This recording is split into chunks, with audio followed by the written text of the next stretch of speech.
जय हिंद आप सभी को। तो चलिए शुरुआत करते हैं।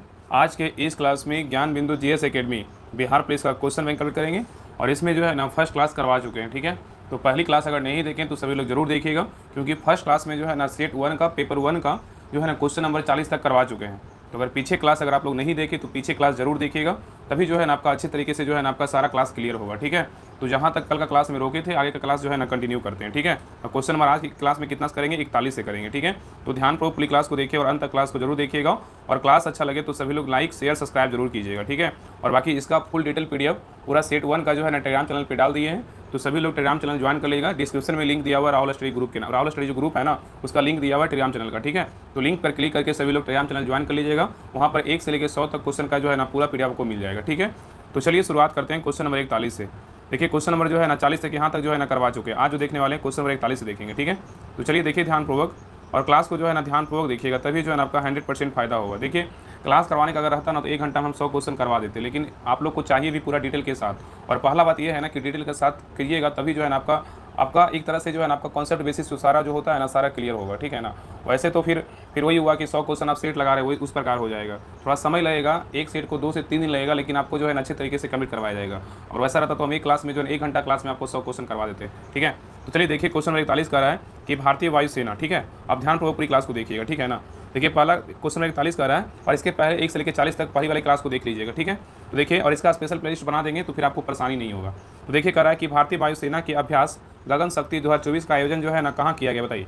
बहुत अच्छा क्वेश्चन है। देखिए कोई भी अभ्यास होता है ना उसका पूछता है कि कौन सा 2 देश के बीच अभ्यास होता है, ये ज़्यादा पूछता है। लेकिन कभी कभी पूछता है ना कि कौन सा अभ्यास जो भी हाल ही में हुआ है वायुसेना का अभ्यास था, ये कहाँ हुआ है, इसका स्थान भी पूछ लेता है। तो स्थान भी जरूरी है, याद रखिएगा। ठीक है ना, तो भारतीय वायुसेना के अभ्यास जो है ना गगन शक्ति का आयोजन जो है ना कहाँ किया गया, तो कहाँ किया गया, तो राजस्थान में किया गया। कहाँ किया गया, राजस्थान में किया गया। ठीक है, सिंपल याद रहेगा।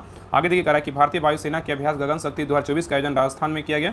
चलिए आगे देखिए, यहाँ पे डिटेल दिया हुआ, इसको डिटेल को कंप्लीट कर लेते हैं। जो मेन पॉइंट रहता है उसको देख लेते हैं। ठीक है, तो देखिए यहाँ पे जो है ना वर्ष 2024 के प्रमुख क्या है, तो सैन्य अभ्यास है। यहाँ पर क्या है, तो सैन्य अभ्यास दिया हुआ, यहाँ पर माह दिया हुआ है। ये उतना इंपॉर्टेंट नहीं होता है, ये क्वेश्चन में आपको देखने को मिल जाएगा। और आगे देखिए यहाँ देश है, ये ज़्यादा इंपॉर्टेंट होता है। और आगे देखिए सेना है, इसका आयोजन स्थल है।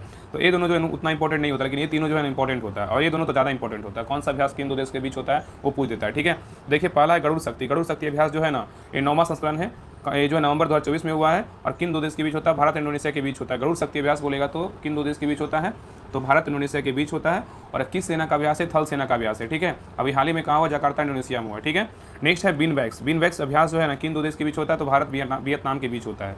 तो गरुड़ शक्ति बोलेगा तो क्या हो जाएगा, भारत इंडोनेशिया हो जाएगा। ठीक है, और बिनबैक्स बोलेगा तो भारत वियतनाम के बीच होता है। और ये थल वायुसेना का अभ्यास है, और ये जो है ना अम्बाला और चंडी मंदिर के मतलब वहाँ हरियाणा में हुआ है। ठीक है, याद रखिएगा। आगे देखिए सूर्यकिरण युद्धाभ्यास जो है भारत नेपाल के बीच होता है, और ये थल सेना का अभ्यास है, और कहाँ हुआ है, नेपाल में हुआ है। ठीक है, याद रखिएगा। और ये देखिए सारा जो है ना तीनों जो अभ्यास है यहाँ पर देखिए सारा नवंबर 2024 में हुआ है। ठीक है, तो ये सब भी थोड़ा सा ध्यान रखिएगा, लेकिन ज़्यादा इंपॉर्टेंट जो है ना किन 2 देश के बीच होता है और कहाँ हुआ, ये इंपॉर्टेंट होता है। आगे देखिए अष्टाहिंद जो अभ्यास है ये 3रा संस्करण है। ये किन 2 देश के बीच हुआ, तो भारत ऑस्ट्रेलिया के बीच हुआ है। और किस सेना का अभ्यास है, थल सेना का अभ्यास है, और पुणे महाराष्ट्र में हुआ है। ठीक है, At Kalyan Jewelers, get up to 50% off on making charges. तो सूर्यकिरण बोलेगा तो भारत नेपाल हो जाएगा। गरुड़ शक्ति बोलेगा तो क्या हो जाएगा, भारत इंडोनेशिया हो जाएगा। और बिनबैक्स बोलेगा तो क्या हो जाएगा, भारत वियतनाम हो जाएगा। ठीक है, आगे देखिए अष्टाहिंद पूछेगा तो क्या हो जाएगा, भारत ऑस्ट्रेलिया के बीच हुआ है। नेक्स्ट है ब्रज प्रहार अभ्यास जो है ना किन 2 देश के बीच होता है, भारत अमेरिका के बीच होता है। और ये थल सेना का अभ्यास है, और कहाँ हुआ, अमेरिका में हुआ है। ठीक है, नेक्स्ट है नसीम अल बहर जो अभ्यास है ये अक्टूबर 2024 में इसका मतलब संपन्न हुआ है। और किन 2 देश के बीच होता है, भारत ओमान के बीच होता है। नौसेना का अभ्यास है, और कहाँ हुआ है, तो गोवा में हुआ है। ठीक है, नेक्स्ट है सिनबैक्स जो अभ्यास है ना ये किन 2 देश के बीच होता है, भारत सिंगापुर के बीच होता है। और नौसेना का अभ्यास, और कहाँ हुआ, विशाखापट्टनम उड़ीसा में हुआ है। ठीक है, चलिए आगे देखिए मालाबार 2024 21वां संस्करण 28वां संस्करण है। ठीक है, तो मालाबार अभ्यास जो है ना किन 2 देश के बीच होता है, ये 2 देश के बीच नहीं होता है, ये 4 देश के बीच होता है। ठीक है, 4 देशों का जो है ना एक संगठन है। कौन होता है, युद्ध अभ्यास, तो सैन्य अभ्यास होता है। ठीक है, तो मालाबार अभ्यास जो होता है भारत जापान अमेरिका ऑस्ट्रेलिया के बीच होता है। तो मालाबार अभ्यास जो है ना भारत जापान ऑस्ट्रेलिया अमेरिका के बीच होता है। ठीक है, और ये नौसेना का अभ्यास, और कहाँ हुआ, विशाखापट्टनम में हुआ। ठीक है, नेक्स्ट है काजिन अभ्यास भारत और कजाकिस्तान के बीच होता है। थल सेना का अभ्यास है, औली जो है उत्तराखंड में हुआ है। ठीक है, चलिए आगे देखिए नेक्स्ट है वरुण अभ्यास जो है ना भारत फ्रांस के बीच होता है। और नौसेना का अभ्यास है, भूमध्य सागर में हुआ है। नेक्स्ट है युद्धाभ्यास जो है ना भारत अमेरिका के बीच होता है। थल सेना का अभ्यास है, कहाँ हुआ, राजस्थान में हुआ है। नेक्स्ट है अल नजहा अभ्यास भारत ओमान के बीच होता है। और ये थल सेना का अभ्यास है, कहाँ हुआ है, ओमान में हुआ है। नेक्स्ट है उदार शक्ति। उदार शक्ति जो है अभ्यास है अगस्त 2024 में हुआ है, भारत मलेशिया के बीच हुआ है। थल सेना का अभ्यास है कहाँ हुआ, मलेशिया में हुआ है, ठीक है। नेक्स्ट है मित्र शक्ति। मित्र शक्ति 2024 का 10वां संस्करण था और ये जो है ना किन दो देश के बीच होता है, तो भारत श्रीलंका के बीच जो है ना कौन सा अभ्यास होता है, तो मित्र शक्ति होता है, ठीक है। और ये थल सेना का अभ्यास है कहाँ हुआ, श्रीलंका में हुआ है। नेक्स्ट है x Khan quest. X Khan quest जो है ना बहुराष्ट्रीय सैन्य अभ्यास है, ये थल सेना का अभ्यास उलान बटर मंगोलिया में हुआ है, ठीक है। चलिए आगे देखिए। नेक्स्ट है नोमेडिक एलिफेंट। नोमेडिक एलिफेंट जो है भारत मंगोलिया के बीच होता है, ये थल सेना का अभ्यास उमरोई कहाँ है, मेघालय में हुआ है। नेक्स्ट है मैत्री। मैत्री का 13वां अभ्यास हुआ है और ये किन दो देश के बीच हुआ है, तो मैत्री जो है ना याद रखिए, मित्र बोलेगा तो भारत श्रीलंका हो जाएगा, जब मैत्री का बात करें तो क्या हो जाएगा, भारत और थाईलैंड हो जाएगा, ठीक है। दोनों में कन्फ्यूजन नहीं हुएगा कभी नहीं, ठीक है ना। जब मित्र का बोलेगा तो क्या हो जाएगा, भारत श्रीलंका हो जाएगा, जब मैत्री का बात करें तो क्या होगा, भारत और थाईलैंड हो जाएगा, ठीक है। भारत थाईलैंड के बीच हुआ है और ये थल सेना का अभ्यास है टांग प्रांत थाईलैंड में हुआ है। नेक्स्ट है होपेक्स। होपेक्स जो अभ्यास है जून 2024 में हुआ था और ये होपेक्स जो अभ्यास है भारत और मिस्र के बीच होता है और ये वायुसेना का अभ्यास है कहाँ हुआ है, तो मिस्र में हुआ है। नेक्स्ट है जीमेक्स। जीमेक्स का जो है ना 8वां संस्करण था और जीमेक्स जो अभ्यास है भारत और जापान के बीच हुआ है। नौसेना का अभ्यास है योकोसुका जापान में हुआ है। नेक्स्ट है रेड फ्लैग अभ्यास 2024। रेड फ्लैग अभ्यास 2024 ये बहुराष्ट्रीय अभ्यास है, वायुसेना का अभ्यास है और रेड फ्लैग अभ्यास जो है कहाँ, अलास्का USA में हुआ है, ठीक है। चलिए क्वेश्चन नंबर आइए नेक्स्ट पे। क्वेश्चन नंबर देखिए 42। ये सारा जो है डिटेल दिया हुआ था। ये बुक पढ़ने से नहीं आपको जो है ना खासियत है कि आपका सारा डिटेल के साथ आपको जो है एक क्वेश्चन मिलेगा, तो आपको उससे जो है रिलेटेड आपको 10 क्वेश्चन मिलेगा। तो इससे सही बात है, सर बोले है ना कि 80% क्वेश्चन अगर इस बुक को अच्छे से कंप्लीट कर लीजिएगा तो 80 से जो है ना मतलब 80 से 75 मतलब 80 से मानिए 75 से 80 मानिए ना, ज़्यादा क्यों मानिएगा, 75 से 80% में अगर आपका सिलेबस अच्छे से हो जाएगा तो वहाँ पर एग्जाम में कवर कर पाएगा, तो इससे बड़ी बात क्या हो सकती है बताइए। चलिए आगे देखिए। क्वेश्चन नंबर 42 कह रहा है कि Bihar state power transmission company limited ने तीसरे LDC उत्कृष्टता पुरस्कार 2023 जो है ना किस श्रेणी में जीत हासिल की है, तो करेंट का क्वेश्चन है बताइए। Bihar state power transmission company limited ने तीसरे LDC उत्कृष्टता पुरस्कार 2023 में किस श्रेणी में जीत हासिल की है, तो क्या हो जाएगा, तो सही उत्तर होगा ऑप्शन नंबर बी, क्या होगा, मीडियम लोड डिस्पैच सेंटर, ठीक है। बाकी इसको देख लीजिएगा, इस सारा तो करेंट का है। आगे बढ़ते हैं, ठीक है। इतना याद रखिएगा ना कि जो इंपॉर्टेंट रहेगा ना सारा क्वेश्चन डिटेल के साथ करवाया जाएगा, ठीक है। लेकिन जो करेंट का रहेगा, जो लगेगा इंपॉर्टेंट नहीं है, उसको थोड़ा सा डिटेल आप लोग देख लीजिएगा, बाकी आगे की ओर देखेंगे, ठीक है ना। टेंशन नहीं लेना, लगेगा लेट लेकिन शुरू से लेकर लास्ट तक करेंगे, ठीक है। बस आप लोग का सपोर्ट रहेगा तो बिल्कुल जो है ना, बोलते हैं ना कि अकेले नहीं, अगर साथ देने लगा रहे ना तो आदमी जो चाहता है वो भी पूरा कर सकता है, ठीक है। तो देखिए क्वेश्चन 43 कह रहा है कि लीची पर राष्ट्रीय अनुसंधान केंद्र बिहार के जो है ना किस जिले में स्थित है, बताइए। कह रहा है कि लीची पर राष्ट्रीय अनुसंधान केंद्र बिहार के जो है ना किस जिले में स्थित है, बताइए। किस जिले में स्थित है बताइए, सबको पता है, सिंपल है, कहाँ है, मुजफ्फरपुर में है, ठीक है। चलिए आगे देखिए। आगे कह रहा है कि लीची पर राष्ट्रीय अनुसंधान केंद्र बिहार के मुजफ्फरपुर जिले में क्या है, तो स्थित है और बिहार के प्रमुख शोध एवं क्या अनुसंधान संस्थान क्या क्या है इसके बारे में जानते हैं, ठीक है। तो देखिए पहला क्या है, केला अनुसंधान केंद्र कहाँ है, तो गौरोल कहाँ है, वैशाली में है। तो यहाँ क्वेश्चन पूछा है कि केला अनुसंधान केंद्र कहाँ है, तो गौरोल कहाँ है, वैशाली में है। आलू विकास एवं शोध संस्थान कहाँ है, तो बिहार शरीफ में है। मक्का विकास एवं शोध संस्थान कहाँ है, तो बेगूसराय में है। चावल विकास एवं शोध संस्थान कहाँ है, तो आरा में है। राष्ट्रीय लीची विकास एवं शोध संस्थान कहाँ है, तो मुजफ्फरपुर में है। और नेशनल रिसर्च सेंटर फॉर मखाना कहाँ है, दरभंगा में है, ठीक है। चलिए आगे देखिए। नेक्स्ट है टसर सिल्क विकास केंद्र कहाँ है, तो भागलपुर में। टसर सिल्क विकास केंद्र कहाँ है, तो भागलपुर में, ठीक है। और फल विकास एवं शोध संस्थान कहाँ है, तो सबौर भागलपुर में है। और डॉल्फिन रिसर्च सेंटर कहाँ है, तो पटना में है। और राजेंद्र कृषि विश्वविद्यालय पूसा कहाँ है, तो समस्तीपुर में है। अरेबिक और फारसी अनुसंधान संस्थान कहाँ है, तो पटना में है। और प्राकृतिक जैन शास्त्र और अहिंसा शोध संस्थान कहाँ है, तो वैशाली में है। और AN सिन्हा शोध संस्थान कहाँ है, तो पटना में, ठीक है। ये सब पॉइंट याद रखिएगा। एक बात आपको बता देते हैं कि आपको लगता होगा ना कि डिटेल सोल्यूशन कराने में भार पड़ता होगा, बिल्कुल नहीं लगता है। पता है हम लोग का ना, जो मेरा है, कम से कम 3-4 साल से डिस्कशन करवा रहे हैं, तो हम लोग का जो है ना हैबिट बन चुका है। और एक कम से कम आप देखिए हो गया, अगर आपको नहीं पता होगा तो हम बता देते हैं, कम से कम जो है ना 10-15 पेज जो है ना पूरा डिस्कशन मतलब ग्रुप चलता था, कम से कम 20-30 का ग्रुप चलता था, मतलब जानिए मतलब मैक्सिमम जानिए कि 30 तक रहता था ग्रुप। सोचिए उतना में डिस्कशन कराना, सोचिए कि कम से कम डेली कम से कम तो 20 से 30 पेज उससे ओवर रहता था, मतलब उसका होमवर्क रहता था। तो हम लोग का जो है ना इतना ये नहीं है कि हाँ, हम लोग को तो मज़ा आता है करवाने में, लगता है कि हाँ अगर कोई अगला को क्लास देख रहे हैं ना तो लगता है कि नहीं बेहतरीन से बेहतरीन क्लास जो है ना आप लोग के लिए प्रोवाइड करवाया जाए। तो हम लोग कभी नहीं उगते हैं कि हाँ ऐसा है तो नहीं स्क्रिप कर देते हैं, बिल्कुल नहीं।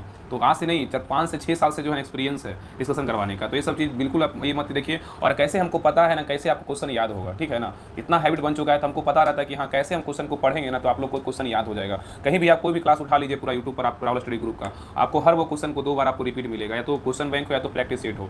लगता है देखिए अगर रीड करने रहेगा ना, रीड अगर करना रहेगा तो 1 घंटा में जो है ना पूरा जो सेट है ना पूरा खत्म हो जाएगा। लेकिन अगर अच्छे से करवाना रहेगा, देखिए हमें पढ़ना नहीं है, हमें आपको जो है ना याद करवाना है, ये इंपॉर्टेंट होता है, ठीक है। तो हम कभी जो है ना भागते नहीं है कि हाँ डिस्कशन इसको छोड़ देंगे, हम व्यू बढ़ाने के चक्कर में ऐसा नहीं रहते हैं। आप लोग का प्यार इतना मिल रहा है इसलिए हम बहुत खुश हैं। बस ऐसे ही बस आपका सपोर्ट बना रहेगा ना, बोले ना कि एक है ना अकेले है ना पूरा, अगर आप लोग साथ रहिएगा तो कुछ भी हासिल कर सकते हैं, ठीक है।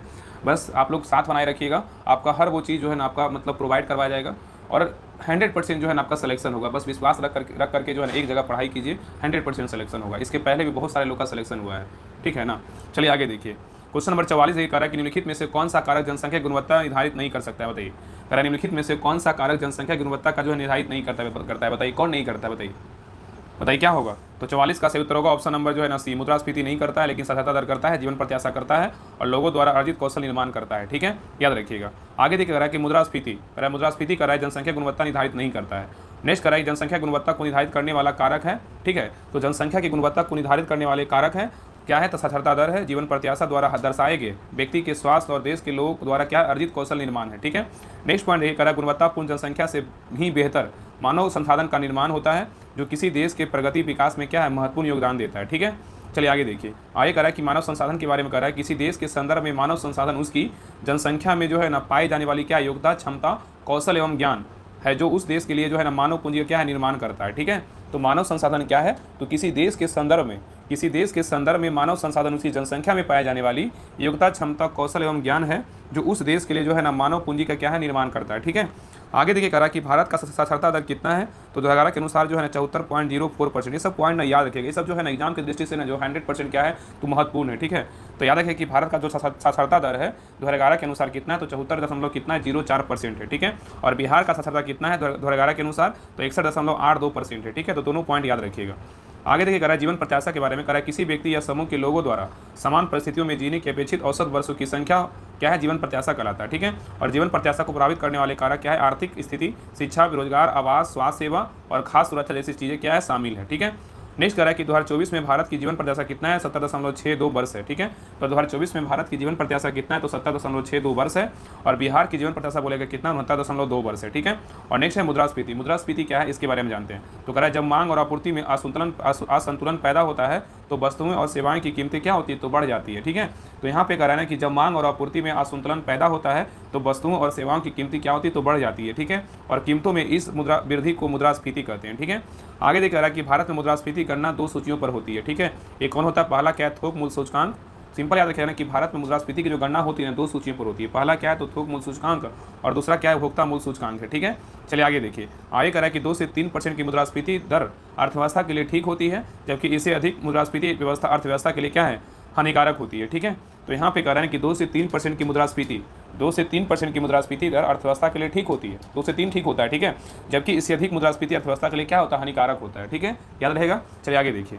नेक्स्ट करा है कि कौशल निर्माण के बारे में करा है। कौशल निर्माण का अर्थ है उन कौशलों का विकास करना जिनकी कंपनी को अल्पकालिक दीर्घकालिक रूप से जो है आवश्यकता होती है। ठीक है, तथा जो संगठन की भविष्य के योजनाओं को क्या अनुरूप होता है। ठीक है, नेक्स्ट करा है कौशल विकास हेतु भारत सरकार ने प्रधानमंत्री कौशल विकास योजना जो है 2015 से क्या है तो चला रही है। ठीक है, तो कौशल विकास हेतु भारत सरकार ने प्रधानमंत्री कौशल विकास योजना 2015 से क्या है तो चला रही है। ठीक है, चलिए आगे देखिए।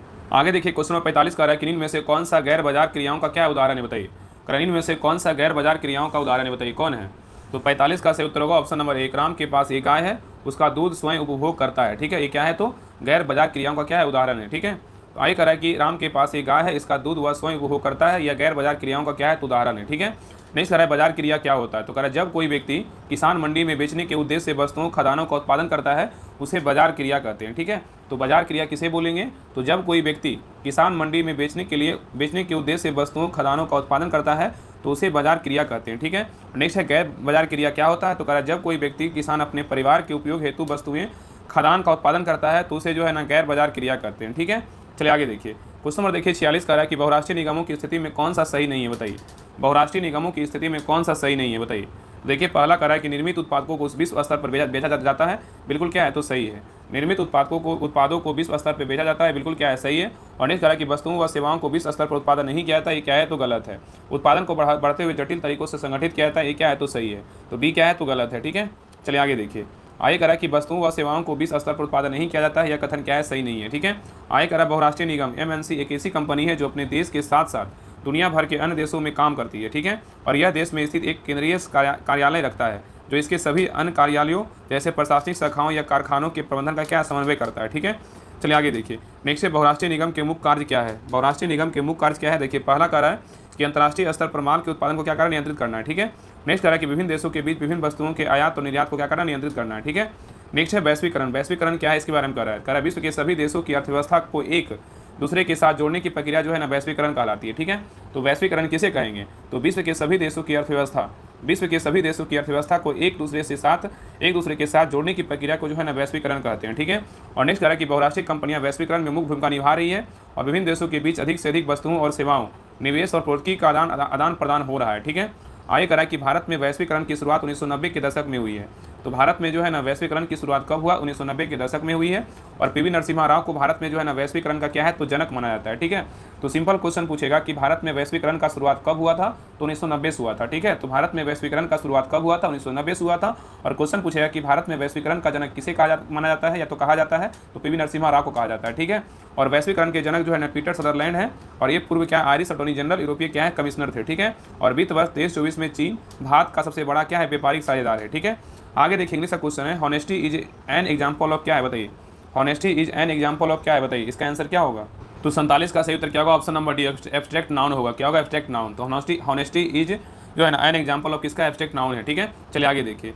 नेक्स्ट देख रहा है कि हॉनेस्टी ईमानदारी एब्स्ट्रैक्ट नाउन है, ठीक है। चलिए आगे देखिए क्वेश्चन नंबर आइए 48 पे। क्वेश्चन देखिए 48 का, identify the adjective in the given below sentences. यहाँ पे ऑल मेन मस्ट डाई का क्या होगा? बताइए। यहाँ पे आइडेंटिफाई करना है, पहचान करना है कि adjective in the given below, adjective कौन सा है? बताइए। ऑल मेन मस्ट डाई, तो क्या हो जाएगा? तो 48 का सही उत्तर होगा ऑप्शन नंबर क्या होगा? तो सी हो जाएगा। ऑल है, क्या है? तो all men must die. All क्या है? तो एडजेक्टिव है, मेन क्या है? तो नाउन है, मस्ट क्या है? तो मॉडल है, और डाई क्या है? तो व्यूअर है, ठीक है। चलिए आगे देखिए। आगे करा choose the correct word from the option which is made using prefix A. बताइए क्या है? तो 49 का सही उत्तर होगा ऑप्शन नंबर 1, एवॉक होगा। क्या? एवॉक होगा, ठीक है। चलिए आगे आगे देखिए।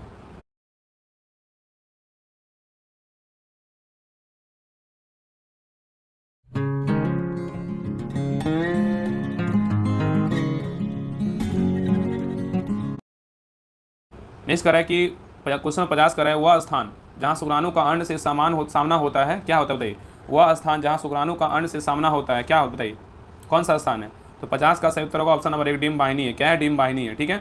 तो करा शुक्राणु का अंड से सामना डिम्ब वाहिनी मतलब फॉलोपियन ट्यूब में होता है, ठीक है। गर्भाशय ग्रीवा, यूट्रीन जो है ना क्या है? सर्विक्स, गर्भाशय का निचला हिस्सा होता है जिसका कार्य गर्भाशय को योनि से जोड़ने का होता है, ठीक है। आगे करा कि गर्भाशय मतलब यूट्रस 7.5 सेंटीमीटर लंबी और 5 सेंटीमीटर चौड़ी तथा इसके दीवार की मोटाई जो है 2.5 सेंटीमीटर होती है, ठीक है। तो गर्भाशय के बारे में बोल रहा है। गर्भाशय जो है ना 7.5 सेंटीमीटर लंबी और 5 सेंटीमीटर चौड़ी तथा इसकी दीवार की मोटाई 2.5 सेंटीमीटर होती है और इसका वजन जो लगभग जो है ना 35 ग्राम तथा इसकी आकृति नाशपाती जैसी होती है। और इसका मुख्य कार्य निषेचन के बाद पुनः बने भ्रूण की सुरक्षा एवं पोषण तथा आहार से प्रदान करना है, ठीक है। आगे देख रहा है योनि के बारे में कि योनि के द्वारा ही शुक्राणु डिम्ब वाहिनी अंडवाहिनी तक पहुंचती है और यह एक नली के समान रचना है। इसके दीवार पर बॉलबेरी थ्रल ग्रंथियां जो है ना पाई जाती है, ठीक है। चलिए आगे देखिए क्वेश्चन नंबर 51 कर रहा है कि डैश मानव शरीर का मुख्य समन्वय केंद्र क्या है? बताइए। डैश मानव शरीर का मुख्य समन्वय केंद्र क्या है? तो 51 का सही उत्तर होगा ऑप्शन नंबर सी, मस्तिष्क है। क्या है? तो मस्तिष्क जो है ना मानव शरीर का क्या है? मुख्य समन्वय केंद्र है, ठीक है। तो मस्तिष्क के बारे में कह रहा है मानव शरीर का मुख्य समन्वय केंद्र क्या है? तो ऑर्डिनेटिंग जो है ना सेंटर है, ठीक है, क्योंकि मस्तिष्क ही शरीर के सभी कार्यों के जो है नियंत्रण और क्या है? सामंजस्य का आधार होता है, ठीक है। चलिए आगे देखिए। आगे कह रहा है कि मानव मस्तिष्क का वजन कितना होता है? 1400 ग्राम का होता है।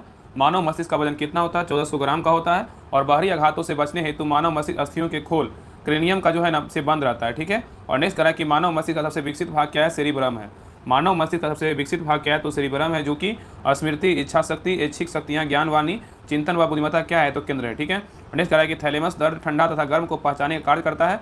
और नेक्स्ट है हाइपोथैलेमस भूख, प्यास, प्यार, घृणा, ताप नियंत्रण आदि के जो है ना केंद्र होता है। कौन? हाइपोथैलेमस। और नेक्स्ट है रक्तदाब, जल के उपापचय, पसीना, गुस्सा, खुशी, इसी के जो है नियंत्रण में काम करता है, ठीक है। चलिए क्वेश्चन नंबर 52 पे करा, कठोर कैल्शियम कार्बोनेट का बना हुआ कंकाल किसका गुण है? बताइए। कठोर कैल्शियम कार्बोनेट का बना हुआ कंकाल किसका गुण है? बताइए। तो 52 का सही उत्तर होगा ऑप्शन नंबर सी, मोलस्का का है। किसका है? मोलस्का का है, ठीक है। तो कठोर कैल्शियम कार्बोनेट का बना हुआ कंकाल किसका है? मोलस्का का गुण है, ठीक है। आगे करा मोलस्का जो है ना समुद्री, ताजे पानी और स्थलीय पर्यावरण में पाए जाते हैं। और प्रोटोकार्डेटा का कंकाल कठोर नहीं बल्कि एक जो है ना नम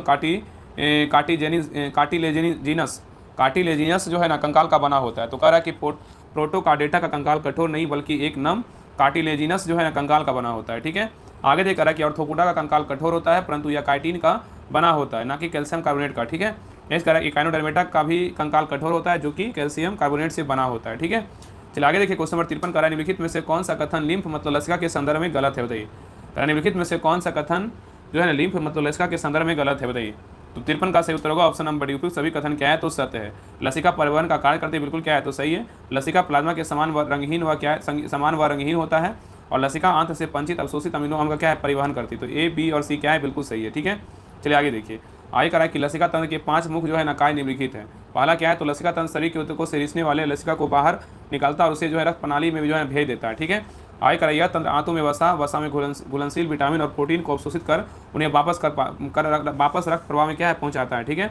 नेक्स्ट करा कि लसिका तंत्र प्रतिरक्षा प्रणाली का हिस्सा है जो रोगाणु और अन्य प्रदेशों से लड़ने के लिए श्वेत रक्त कोशिकाओं और अन्य प्रतिरक्षा जो है ना कोशिकाओं का उत्पादन और क्या है उत्सर्जन करता है, ठीक है। चलिए आगे देखिए। नेक्स्ट करा कि लसिका तंत्र लसिका को छानकर अवशिष्ट उत्पादों और अवस्थ कोशिकाओं को हटाना और उनके शरीर से बाहर निकालना जो है, ठीक है। रक्त में विषाक्तता पदार्थों को अक्सर नोड्स द्वारा जो है ना चुनिंदा रूप से फिल्टर किया जाता है, ठीक है। चलिए आगे देखिए। क्वेश्चन नंबर 54 करा एक अपसारी दर्पण है, बताइए क्या है, बताइए एक अपसारी दर्पण है, बताइए क्या है। तो कह रहा है कि एक अपसारी दर्पण क्या है, बताइए एक अपसारी दर्पण क्या है, तो क्या है इसका सही उत्तर होगा ऑप्शन नंबर बी, एक उत्तल दर्पण है। क्या है, तो एक उत्तल दर्पण है, ठीक है। चलिए आगे देखिए। आगे करा एक अपसारी दर्पण एक उत्तल दर्पण है क्योंकि जब प्रकाश की किरणें उत्तल दर्पण पर पड़ती है तो वे परावर्तन के बाद जो है अपसारी हो जाती है, ठीक है। तो याद रखिए कि एक अपसारी दर्पण क्या है, एक उत्तल दर्पण है क्योंकि जब प्रकाश की किरणें उत्तल दर्पण पर पड़ती है तो वे परावर्तन के बाद क्या होती है, तो अपसारी हो जाती है, ठीक है। अर्थात ये किरणें दर्पण की परावर्तक सतह से टकराने के बाद क्या होती है, विचलित हो जाती है, ठीक है। यहाँ तक याद रखिएगा। चलिए आगे देखिए। आगे करा अवतल दर्पण को अभिसारी दर्पण कहा जाता है। याद रखिएगा अवतल दर्पण को क्या बोलते हैं, अ से अवतल, अ से अभिसारी, ठीक है। तो अवतल दर्पण को अभिसारी दर्पण कहा जाता है क्योंकि जो है ना यह अनंत से आने वाली किरणों को क्या करता है, सिकोड़ता है, ठीक है। नेक्स्ट पॉइंट करा उत्तल दर्पण के बारे में। कह रहा है कि जिस गोलीय दर्पण का प्रवर्तक सतह उभरा रहता है उसे क्या कहते हैं, उत्तल दर्पण कहा जाता है, ठीक है। तो कह रहा है उत्तल दर्पण किसे कहेंगे, तो कह रहा है जिस गोलीय दर्पण का प्रवर्तक सतह उभरा रहता है उसे क्या कहेंगे, उत्तल दर्पण कहा जाता है, ठीक है।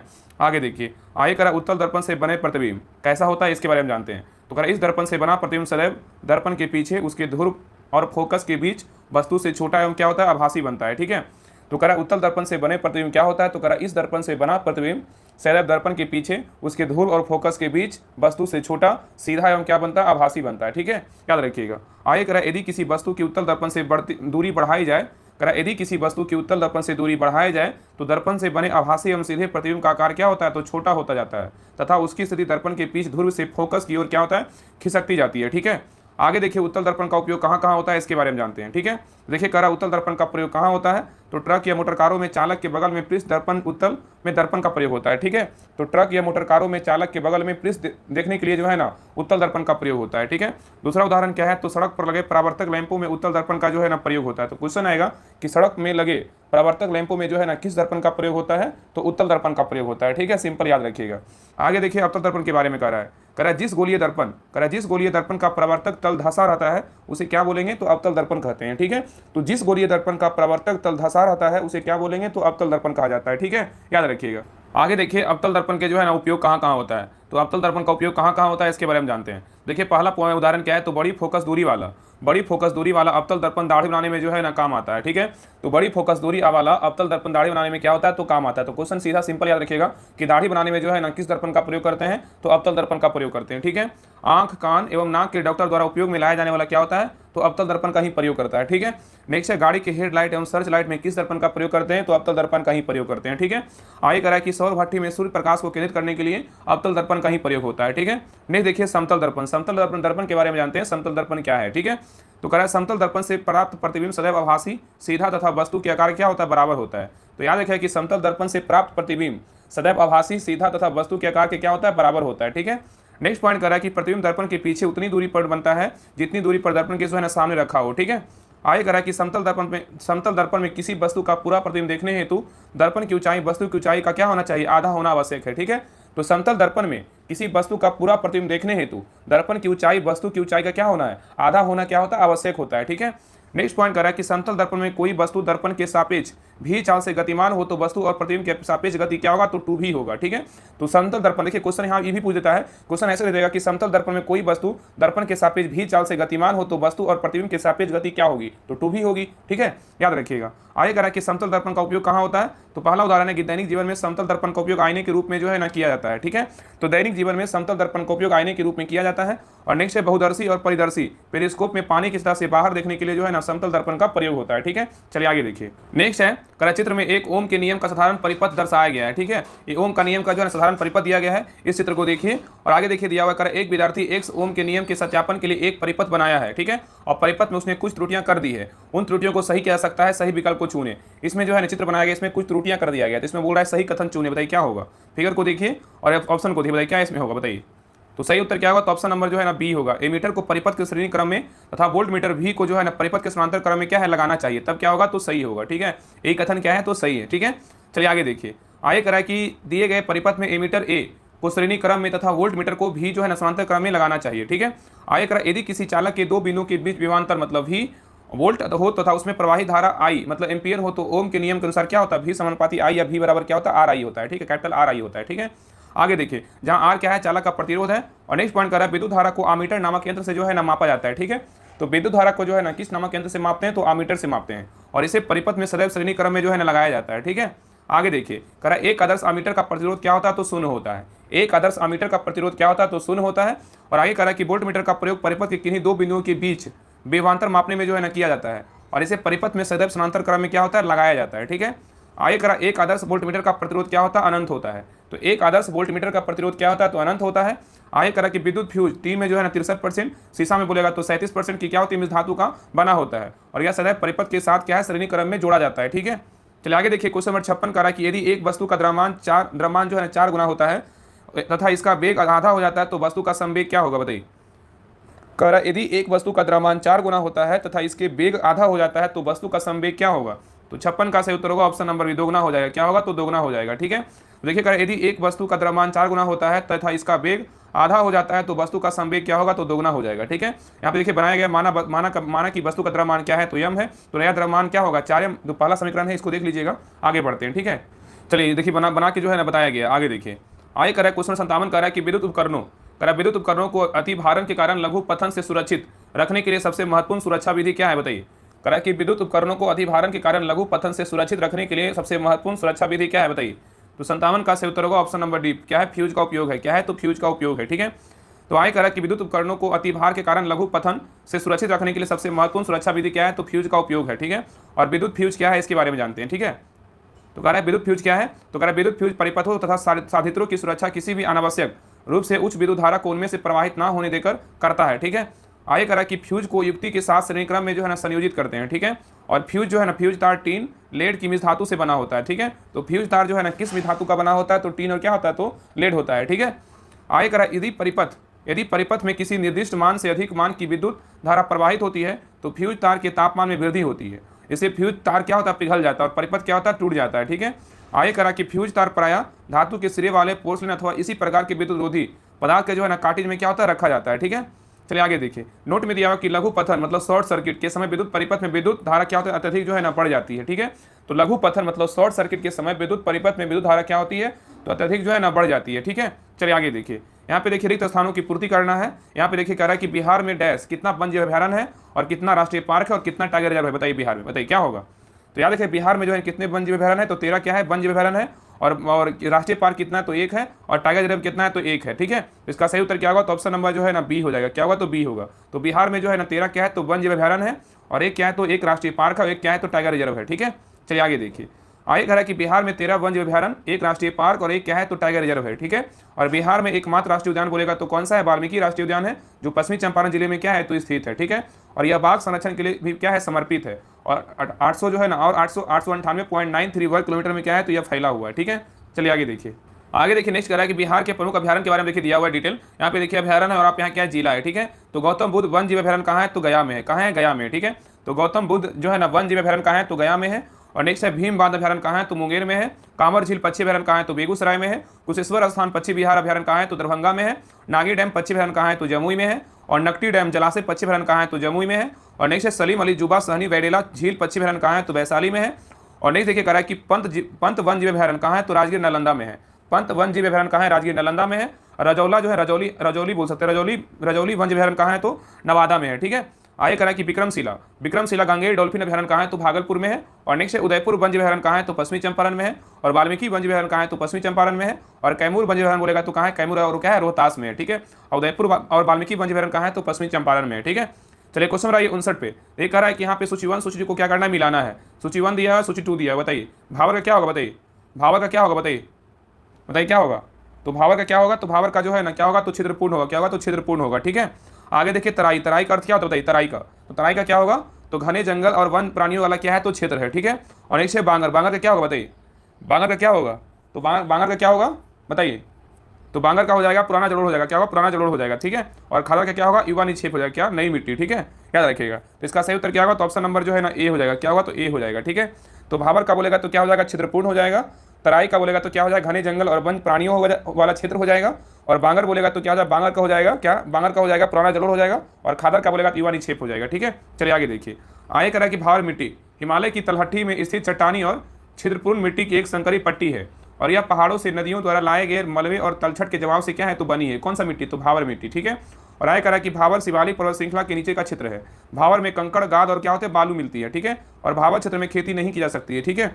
नेक्स्ट करा कि तराई मिट्टी के बारे में करा है, तराई मिट्टी का निर्माण हिमालय से नदियों द्वारा लाए गए अवसाद या तलछटी पदार्थों के एकत्रीकरण एवं अवसादन से होता है, ठीक है। और यह घने जंगल और वन प्राणियों वाला क्या है तो क्षेत्र है, ठीक है। आगे देखिए, आगे करा है तराई मिट्टी के बारे में करा है, खेती के लिए उपयुक्त होती है, धान गन्ना तंबाकू बाजरा जैसी फसलों की क्या है पैदावार बढ़ाती है, ठीक है। तो तराई मिट्टी के बारे में करा है कि तराई मिट्टी खेती के लिए क्या होता है उपयुक्त होती है, ठीक है। और धान गन्ना तंबाकू और बाजरा जैसी फसलों की पैदावार को क्या करती है बढ़ाती है। नेक्स्ट करा कि तराई मिट्टी में साल के ज्यादातर समय में नमी रहती है और भूजल स्तर भी क्या है ज्यादा रहता है, ठीक है।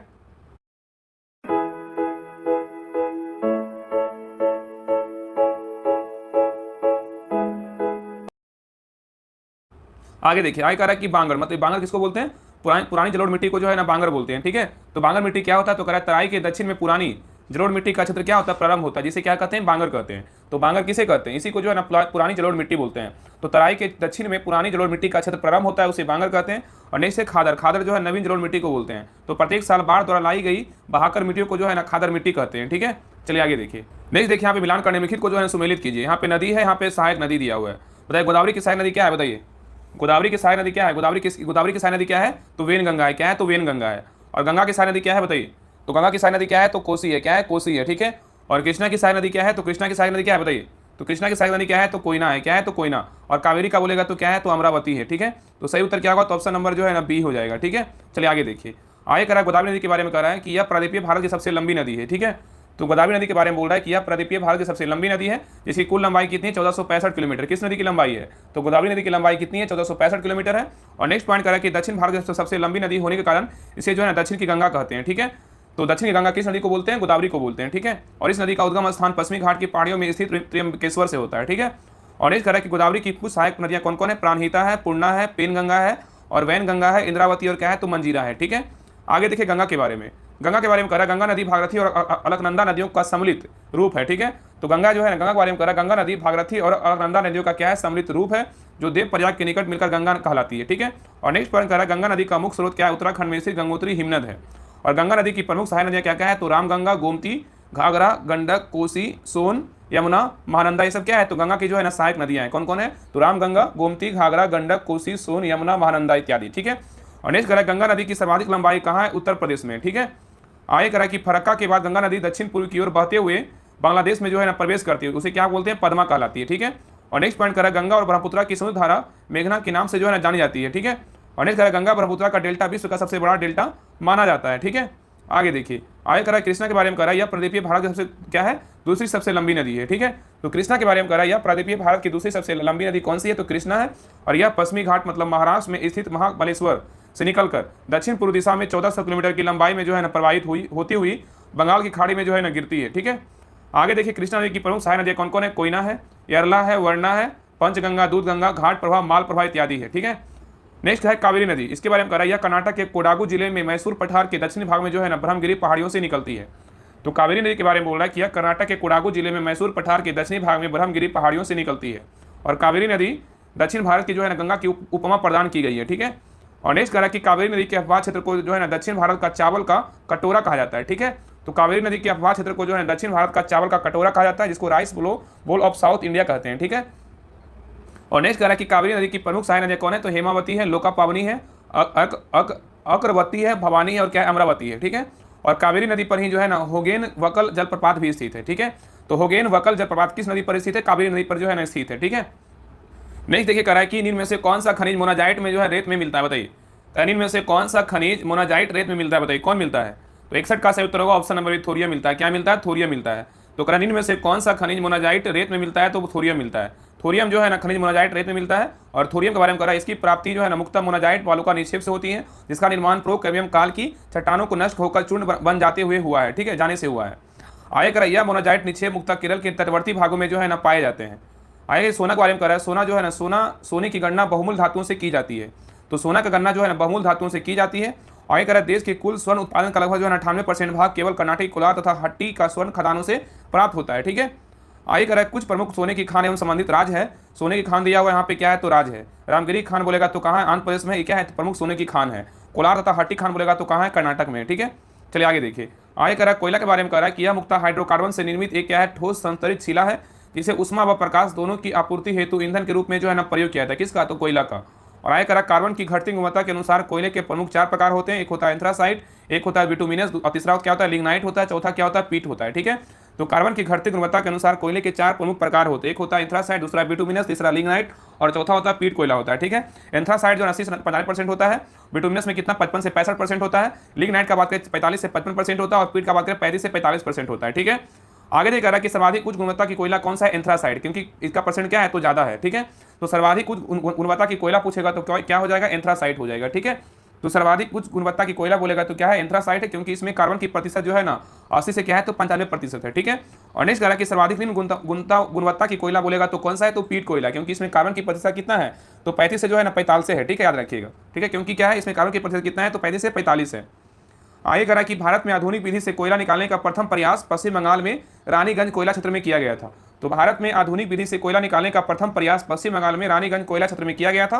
और प्रायद्वीपीय भाग की नदी घाटियों कोयले के प्रमुख प्राप्ति स्थल जैसे दामोदर नदी की घाटी, सोन महानदी, ब्राह्मणी नदी घाटी और वर्धा गोदावरी क्या है, इंद्रावती नदी घाटी है। ठीक है, आगे करा पश्चिम बंगाल का रानीगंज कोयला क्षेत्र देश का सबसे महत्वपूर्ण और क्या है बड़ा कोयला क्षेत्र है। ठीक है, तो कह रहा कि पश्चिम बंगाल का रानीगंज कोयला क्षेत्र देश का सबसे महत्वपूर्ण और बड़ा कोयला क्षेत्र है। ठीक है, चलिए आगे देखिए। आगे कह रहा कि भारत में लिग्नाइट का सर्वाधिक भंडार जो है ना तमिलनाडु के मनारगुड़ी में होने का क्या अनुमान लगाया गया है। तो भारत में लिग्नाइट का सर्वाधिक भंडार तमिलनाडु के मनारगुड़ी में होने का अनुमान लगाया गया है। और आगे कह रहा है 2024 के अनुसार कोयला उत्पादक राज्य घटते क्रम में कौन कौन है 2024 के अनुसार, तो झारखंड है, उड़ीसा है, छत्तीसगढ़ और क्या है तो पश्चिम बंगाल। सबसे ज्यादा कहाँ है, पश्चिम बंगाल में। ठीक है, चलिए आगे देखिए। नेक्स्ट कह रहा है कि पेट्रोल, यहाँ पे कह रहा है कि पेट्रोल जो है ना, पेट्रोल के बारे में कह रहा है कि तेल एवं प्राकृतिक गैस निगम, कह रहा है पेट्रोल के बारे में कह रहा है तेल एवं प्राकृतिक गैस निगम ONGC द्वारा 26 स्थलीय एवं सागरीय तेल संभावी बेसिनों का पता लगाया गया। इसके 2019 के आंकड़े के अनुसार देश का कुल खनिज तेल भंडार बोलेगा 619 मिलियन टन है।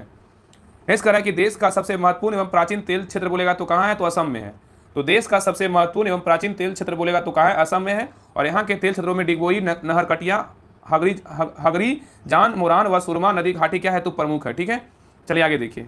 नेक्स्ट है गुजरात तेल क्षेत्र के अंतर्गत खंभात, अंकलेश्वर, नवगांव, कुसांबा, उलपाड, ढोलका, मेहसाना, कलोल क्षेत्र जो है ना तेल क्षेत्र आता है। ठीक है, और मंगला तेल क्षेत्र जो है राजस्थान में क्या है तो स्थित है। आगे देखिए नेक्स्ट क्वेश्चन है, choose the correct passive voice of the given sentences. The teacher teaches the students, बताइए क्या होगा। तो 62 का सही उत्तर होगा option number 1, the student are taught by the teacher. ठीक है, आगे देखिए बताया गया है, चलिए आगे देखते हैं। नेक्स्ट कह रहा है कि choose the correct word which is opposite in meaning of the underline word. यहाँ पे अंडरलाइन वर्ड दिया हुआ है, कह रहा है चूज द करेक्ट, यहाँ पे सही वर्ड चुनना है। कह रहा I why deeply affected by his urban behaviour, बताइए क्या होगा। तो 63 का सही उत्तर होगा ऑप्शन नंबर जो है ना डी होगा, रूड होगा। क्या होगा, रूड होगा। ठीक है, तो अर्बन क्या है एडजेक्टिव है, इसमें क्या होगा नोट वाली पोलाइट होगा। क्या होता है भावना, मतलब क्या शिष्ट और भद्र होता है। ठीक है, यहाँ पे दिया हुआ है, इसको देख लीजिएगा, आगे बढ़ते हैं। ठीक है, आगे देखिए मैथ का क्वेश्चन, इसको बना लीजिएगा। देखिए 64 का तो पता ही, आगे बढ़ जाते हैं, डायरेक्ट जीके क्वेश्चन पे आते हैं। ठीक है, तो चलिए आगे बढ़ते हैं। तो ये सारा देखिए मैथ का ही क्वेश्चन है, ये सारा क्या है तो मैथ का क्वेश्चन देखिए। यहाँ पे एक बार देख लेते हैं, देखो इसको भी देख लीजिएगा, लेकिन देख लेते हैं। करें निम्नलिखित में से कौन सा विकल्प सही है। यहाँ पे देखिए मैथ का ही वृत्त के बाहर स्थित किसी बिंदु से जाने वाली वृत्त पर एक और केवल एक स्पर्श रेखा है। और दूसरा कह रहा है कि बाह्य बिंदु से वृत्त पर खींची गई स्पर्श रेखाओं की लंबाई बराबर होती है। इसमें कौन सा कथन सही है। सही कथन क्या है तो ऑप्शन नंबर बी हो जाएगा। कथन 2 सत्य लेकिन एक क्या है तो असत्य है। ठीक है, आगे इसको पढ़ लीजिएगा। चलिए आगे बढ़ते हैं। आगे देखिए सारा जो है ना मैथ का क्वेश्चन है। ठीक है, चलिए नेक्स्ट क्वेश्चन पे आइए। आगे भी देखिए, यहाँ पे देखिए जीके का क्वेश्चन है। ठीक है, क्वेश्चन नंबर 68 पे कह रहा है कि डैश में ACR विष तथा दवाओं को निराविषीकरण करने में महत्वपूर्ण भूमिका निभाते हैं, कौन, बताइए क्या होगा। तो 68 का सही उत्तर होगा ऑप्शन नंबर बी, यकृत कोशिकाओं। ठीक है, तो कह रहा है यकृत कोशिकाओं में SER विष तथा दवाओं को निराविषीकरण करने में महत्वपूर्ण भूमिका निभाते हैं। ठीक है, आगे देखिए यकृत कोशिकाओं के बारे में कह रहा है यकृत कोशिकाओं में SER स्मूथ एंडोप्लाज्मिक रेटिकुलम विष तथा दवाओं को निराविषीकरण करने में महत्वपूर्ण भूमिका निभाते हैं। यकृत कोशिकाएं यकृत के अधिकांश कार्यों को नियंत्रित करती है, जैसे विषाक्त पदार्थों का निराविषीकरण, पाचन एंजाइमों का स्राव, रक्त शोधन, प्रोटीन संश्लेषण, ग्लाइकोजन संचय, हार्मोन नियमन इत्यादि। ठीक है, आगे देखिए नेक्स्ट कह रहा है कि यहाँ पे कॉलम 1 दिया हुआ है, कॉलम 2 को क्या करना है, मिलाना है। बताइए द्रव संयोजी उत्तर क्या है, बताइए द्रव संयोजी उत्तर क्या है, बताइए। तो एक का क्या हो जाएगा, तो ऑप्शन नंबर जो है ना क्या हो जाएगा 3 हो जाएगा। द्रव संयोजी उत्तर क्या है तो कौन सा है, तो रक्त है। क्या है तो रक्त है।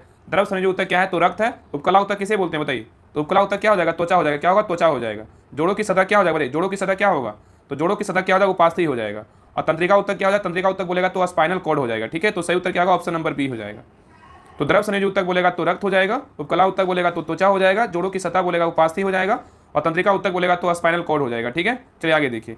नेक्स्ट कह रहा है कि यह सिद्ध करने के लिए कि जीवन की उत्पत्ति कार्बनिक अणुओं से हुई है, मिलर और यूरे द्वारा एक प्रयोग किया गया तथा उन्होंने जो गैसें ली थी वे थी कौन सी, बताइए। कह रहा है यह सिद्ध करने के लिए कि जीवन की उत्पत्ति कार्बनिक अणुओं से हुई है, मिलर और यूरे द्वारा एक प्रयोग किया गया था, उन्होंने जो गैसें ली वे कौन थी, बताइए। तो 70 का सही उत्तर होगा option number D, methane, ammonia और क्या था, हाइड्रोजन था। ठीक है, चलिए आगे देखिए। कह रहा है यह सिद्ध करने के लिए कि जीवन की उत्पत्ति कार्बनिक अणुओं से हुई है और मिलर और यूरे द्वारा एक प्रयोग किया गया था, उन्होंने ये गैसें ली कौन कौन, मीथेन, अमोनिया और क्या, हाइड्रोजन लिया था। ठीक है, चलिए आगे देखिए। नहीं देखिए क्वेश्चन करा, एक वस्तु 1.0 मीटर प्रति सेकंड स्क्वायर की चाल से गतिशील है, x दूरी में इसे रोकने के लिए बल F की आवश्यकता होती है। यदि वस्तु की चाल जो है 3.0 मीटर प्रति सेकंड स्क्वायर तक बढ़ा दी जाए तो इसे उतनी ही दूरी पर जो x में रोकने के लिए कितना बल लगाना होगा। इसका सही उत्तर क्या होगा, तो ऑप्शन नंबर डी होगा। 9.0 क्या है, तो फोर्स लगाना पड़ेगा। ठीक है, तो इसको बना लीजिएगा। चलिए आगे देखते हैं। नेक्स्ट है, आगे देखिए, करा है कि प्रतिरोध R के किसी तार के टुकड़े को 6 बराबर भागों में काटा जाता है। इन टुकड़ों को फिर प्रसार मतलब समानांतर में संयोजित कर देते हैं। यदि इस संयोजन की तुल्य प्रतिरोध R है तो R/R का अनुपात का मान क्या होगा, बताइए क्या होगा। तो इसको बना लीजिएगा। इसका सही उत्तर क्या होगा, तो ए हो जाएगा, 36 हो जाएगा। ठीक है, चलिए आगे देखिए, आगे इसको देख लीजिएगा, आगे बढ़ते हैं। ठीक है, आगे नेक्स्ट कह रहा है कि निम्नलिखित में से किस माध्यम में ध्वनि सबसे तेज गति में चलती, बताइए। निम्नलिखित में से किस माध्यम में ध्वनि गति सबसे तेज में चलती, बताइए क्या होगा। तो 73 का सही उत्तर होगा ऑप्शन नंबर डी, स्टील में चलती। किस में चलती है, स्टील में। ठीक है, तो कह रहा है ध्वनि, देखिए कह रहा है ध्वनि के बारे में, यहाँ पे देखिए कह रहा है कि स्टील में जो है ना, स्टील में मतलब ठोस माध्यम में ध्वनि सबसे क्या है, तेज गति से चलती है। ध्वनि के बारे में कह रहा है, साउंड के बारे में कह रहा है, ध्वनि ऊर्जा का एक क्या है, रूप है जो तरंग के रूप में संचरित होती है और यह ऊर्जा हमारे कानों में श्रवण का क्या है, संवेदन उत्पन्न करती है। ठीक है, निश्चित ध्वनि तरंग, साउंड वेव, कह रहा है ध्वनि तरंगे यांत्रिक अनुदैर्घ्य तरंगे होती है और इसके संचरण के लिए जो है माध्यम की आवश्यकता होती है। ठीक है, और नेक्स्ट कह रहा है ये सभी माध्यमों मतलब ठोस, द्रव, गैस में संचरण कर सकती है लेकिन निर्वात में संचरण नहीं कर पाती है। ठीक है, क्योंकि माध्यम अनुपस्थित होता है। नेक्स्ट है ध्वनि तरंगों का आवृत्ति परिसर, अपसरव तरंग के बारे में बोल रहा है, इंफ्रासोनिक वेव। कह रहा है 20 हर्ट्ज से नीचे की आवृत्ति वाले तरंग अपसरव तरंगे होते हैं। 20 हर्ट्ज से नीचे की आवृत्ति वाले तरंग क्या होते हैं, अपसरव तरंगे होते हैं और इसे जो है मनुष्य नहीं सुन सकते हैं। ठीक है, और नेक्स्ट कह रहा है कि राइनोसिरस मतलब गैंडा 5 हर्ट्ज तक की जो है आवृत्ति की अपसरव ध्वनि का उपयोग संपर्क जो है स्थापित करता है। ठीक है, और नेक्स्ट कह रहा है कि व्हेल तथा हाथी अपसरव ध्वनि परिसर की ध्वनियां उत्पन्न करते हैं। नेक्स्ट है भूकंप मुक्ता जो है प्रघाती तरंगों के पहले निम्न आवृत्ति की अपसरव ध्वनि उत्पन्न करते हैं। नेक्स्ट है श्रव्य तरंगे के बारे में, ऑडियोबल वेव के बारे में कह रहा है कि 20 हर्ट्ज से 20,000 हर्ट्ज के बीच आवृत्ति वाली तरंग को क्या बोलते हैं, श्रव्य तरंगे बोलते हैं। तो श्रव्य तरंगे किसे कहेंगे, तो 20 हर्ट्ज से 20,000 हर्ट्ज के बीच आवृत्ति वाले तरंग को क्या बोलेंगे, श्रव्य तरंगे कहते हैं। ठीक है, और इन तरंगों को जो है मनुष्य सुन सकता है। ठीक है, और नेक्स्ट है प्रसरव तरंगे, अल्ट्रासोनिक वेव, 20,000 हर्ट्ज से जो है अधिक आवृत्ति वाले तरंगों को क्या बोलते हैं, प्रसरव तरंगे कहते हैं। ठीक है, तो प्रसरव तरंगे किसे बोलेंगे, तो 20,000 हर्ट्ज से अधिक आवृत्ति वाले तरंगों को प्रसरव तरंगे कहते हैं और इसे मनुष्य के कानों द्वारा नहीं सुना जा सकता है परंतु कुछ जानवर जैसे कुत्ता, बिल्ली, चमगादड़ इत्यादि से सुन सकते हैं। ठीक है, चलिए आगे देखिए कि प्रसरव तरंगों का अनुप्रयोग कहाँ कहाँ होता है, इसके बारे में देखिए। संकेत भेजने में प्रसरव तरंग का उपयोग होता है, समुद्र की गहराई का पता लगाने में प्रसरव तरंग का उपयोग होता है और कीमत कपड़ों, वायुयान तथा घड़ियों के पुर्जे को साफ करने में प्रसरव तरंगों का उपयोग होता है और कल कारखानों की चिमनियों से काली हटाने में प्रसरव तरंगों का उपयोग होता है और दूध के अंदर हानिकारक जीवाणु को नष्ट करने में प्रसरव तरंगों का उपयोग होता है और गठिया रोग के उपचार एवं मस्तिष्क के ट्यूमर का पता लगाने में प्रसरव तरंग का उपयोग होता है। ठीक है, इन सभी में जो है ना प्रसरव तरंगों का उपयोग होता है। ठीक है, आगे देखिए ध्वनि की चाल दिया हुआ है, ध्वनि की चाल विभिन्न माध्यम में भिन्न होती है। जैसे देखिए 0 डिग्री सेल्सियस पर ध्वनि की चाल क्या है, देखिए तो कार्बन डाइऑक्साइड कितना होता है, कार्बन डाइऑक्साइड का 260 मीटर प्रति सेकंड होता है। वायु का बोले ध्वनि की चाल कितना, 332 मीटर प्रति सेकंड होता है। भाप का बोलेगा तो 100 डिग्री सेल्सियस पे कितना, 405 मीटर प्रति सेकंड होता है। अल्कोहल का अल्कोहल कितना होता है, 1213 मीटर प्रति सेकंड होता है। नेक्स्ट हाइड्रोजन की जो चाल होती है कितनी होती है, तो 1269 मीटर प्रति सेकंड होता है।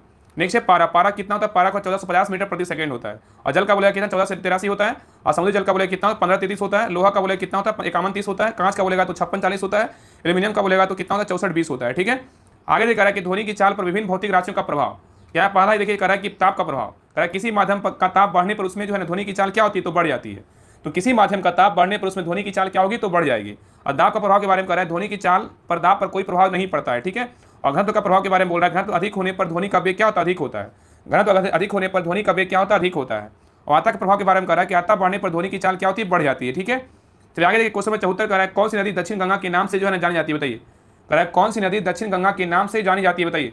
तो 74 का सही उत्तर क्या होगा, ऑप्शन नंबर बी, गोदावरी को जानते हैं। ठीक है, तो कह रहा है गोदावरी नदी दक्षिण गंगा के नाम से जानी जाती है और यह नदी महाराष्ट्र के त्र्यंबकेश्वर की पहाड़ी से जो है निकलती है और यह नदी भारत की दूसरी एवं प्रदीपीय भारत की सबसे लंबी नदी है और इस नदी की लंबाई कितनी है, 1465 किलोमीटर है। ठीक है, आगे कह रहा है गोदावरी नदी के डेल्टा में कोरिंगा मैंग्रोव वन है जो देश का तीसरा सबसे क्या है, बड़ा मैंग्रोव वन है। ठीक है, आगे कह रहा है गोदावरी नदी के डेल्टा में कई तरह की मछलियां और क्रस्टेशियंस पाए जाते हैं। ठीक है, और नहीं कह रहा है तुंगभद्रा नदी के बारे में कह रहा है यह नदी दक्षिण भारत में बहने वाली क्या एक पवित्र नदी है। ठीक है, तो क्वेश्चन पूछेगा कि दक्षिण भारत में बहने वाली एक पवित्र नदी कौन सा है, तुंगभद्रा नदी है, ठीक है। और यह कर्नाटक एवं आंध्र प्रदेश में बहती हुई आंध्र प्रदेश में कृष्णा नदी में जो है ना मिल जाती है, ठीक है।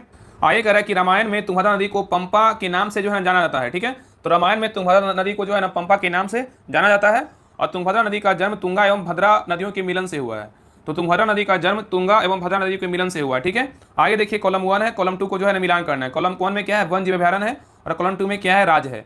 बताइए कोयना जो वन जीव अभयारण्य है, बताइए कहाँ है, बताइए कोयना कहाँ है, बताइए। तो कोयना है कहाँ है, तो महाराष्ट्र में है, ठीक है। इतुरनगम कहाँ है, बताइए। इतुर नगरम कहाँ है, बताइए। इतुर नगरम कहाँ है, बताइए। कहाँ है, तेलंगाना में। कहाँ है, तेलंगाना में। सरिस्का बोलेगा तो कहाँ है, सरिस्का बोलेगा तो कहाँ है, राजस्थान में है। चंद्रप्रभा बोलेगा तो कहाँ है, वन जीव अभयारण्य, तो उत्तर प्रदेश में है, ठीक है। तो सही उत्तर क्या होगा, तो ऑप्शन नंबर ए हो जाएगा, ठीक है। तो कोयना बोलेगा तो कहाँ है, महाराष्ट्र में। इतुर नरगम बोलेगा तो तेलंगाना। सरिस्का बोलेगा तो राजस्थान। चंद्रप्रभा बोलेगा तो कहाँ है, उत्तर प्रदेश में है। आगे देखिए क्रम जो है, ये देखिए राष्ट्रीय उद्यान दिया हुआ, कुछ राष्ट्रीय उद्यान अभ्यारण्य दिया हुआ है, और यहाँ पे राज्य दिया हुआ है। देखिए पहला क्या है, काबुल लमजाओ राष्ट्रीय उद्यान कहाँ है, तो मणिपुर में है। लाओ खोवा वन अभ्यारण्य कहाँ है, तो असम में है। ग्रेट इंडियन वेस्टर्न अभ्यारण्य कहाँ है, तो महाराष्ट्र में है। सबरीमाला नेशनल पार्क कहाँ है, तो केरल में है। जलतापाड़ा अभ्यारण्य कहाँ है, तो पश्चिम बंगाल में है। और वन विहार नेशनल पार्क कहाँ है, तो मध्य प्रदेश में है। और रेगिस्तान राष्ट्रीय पार्क बोलेगा तो कहाँ है, राजस्थान में है। और गंगा बिल पश्चिम बिहार बोलेगा तो कहाँ है, बिहार में, ठीक है। चलिए आगे देखिए। आगे कह रहा है कि भारत में वर्ष 1972 में वन जीव अभ्यारण्य अधिनियम जो है ना पारित किया गया, जिसके अंतर्गत राष्ट्रीय उद्यानों तथा वन जीव अभ्यारण्यों की स्थापना हुई, ठीक है। तो कह रहा है कि भारत में वर्ष 1972 में वन जीव संरक्षण अधिनियम पारित किया गया, ठीक है।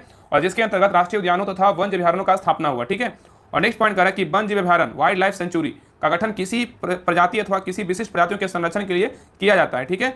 आगे कह रहा है कि राष्ट्रीय उद्यानों का गठन विशेष प्रकार की शरण स्थली के रूप में किया जाता है, अर्थात ये क्या हैबिटेट ओरिएंटेड होते हैं। और नेक्स्ट पॉइंट कह रहा है कि भारत का सबसे बड़ा राष्ट्रीय उद्यान लद्दाख के लेह जनपद में स्थित है, ठीक है। तो भारत का सबसे बड़ा राष्ट्रीय उद्यान लद्दाख के लेह जनपद में स्थित है, जिसका नाम क्या है, तो हेमिस हाई है, ठीक है। और भारत का प्रथम राष्ट्रीय उद्यान बोलेगा तो हेली राष्ट्रीय उद्यान है, जिसे बाद में जो है ना जिम कॉर्बेट कहा जाने लगा। और वर्तमान इसका नाम क्या है, तो रामगंगा राष्ट्रीय उद्यान है, ठीक है। चलिए आगे देखिए। क्वेश्चन नंबर 76 कह रहा है बिहार में जब पहली बार राष्ट्रीय शासन लगाया गया तो उस समय राज्य के राज्यपाल कौन थे, बताइए। कह रहा है कि बिहार में जब पहली बार राष्ट्रीय शासन लगाया गया तो उस समय राज्य के राज्यपाल कौन थे, बताइए। तो 76 का सही उत्तर होगा ऑप्शन नंबर नित्यानंद कानूनगो थे। कौन थे, नित्यानंद कानूनगो थे, ठीक है।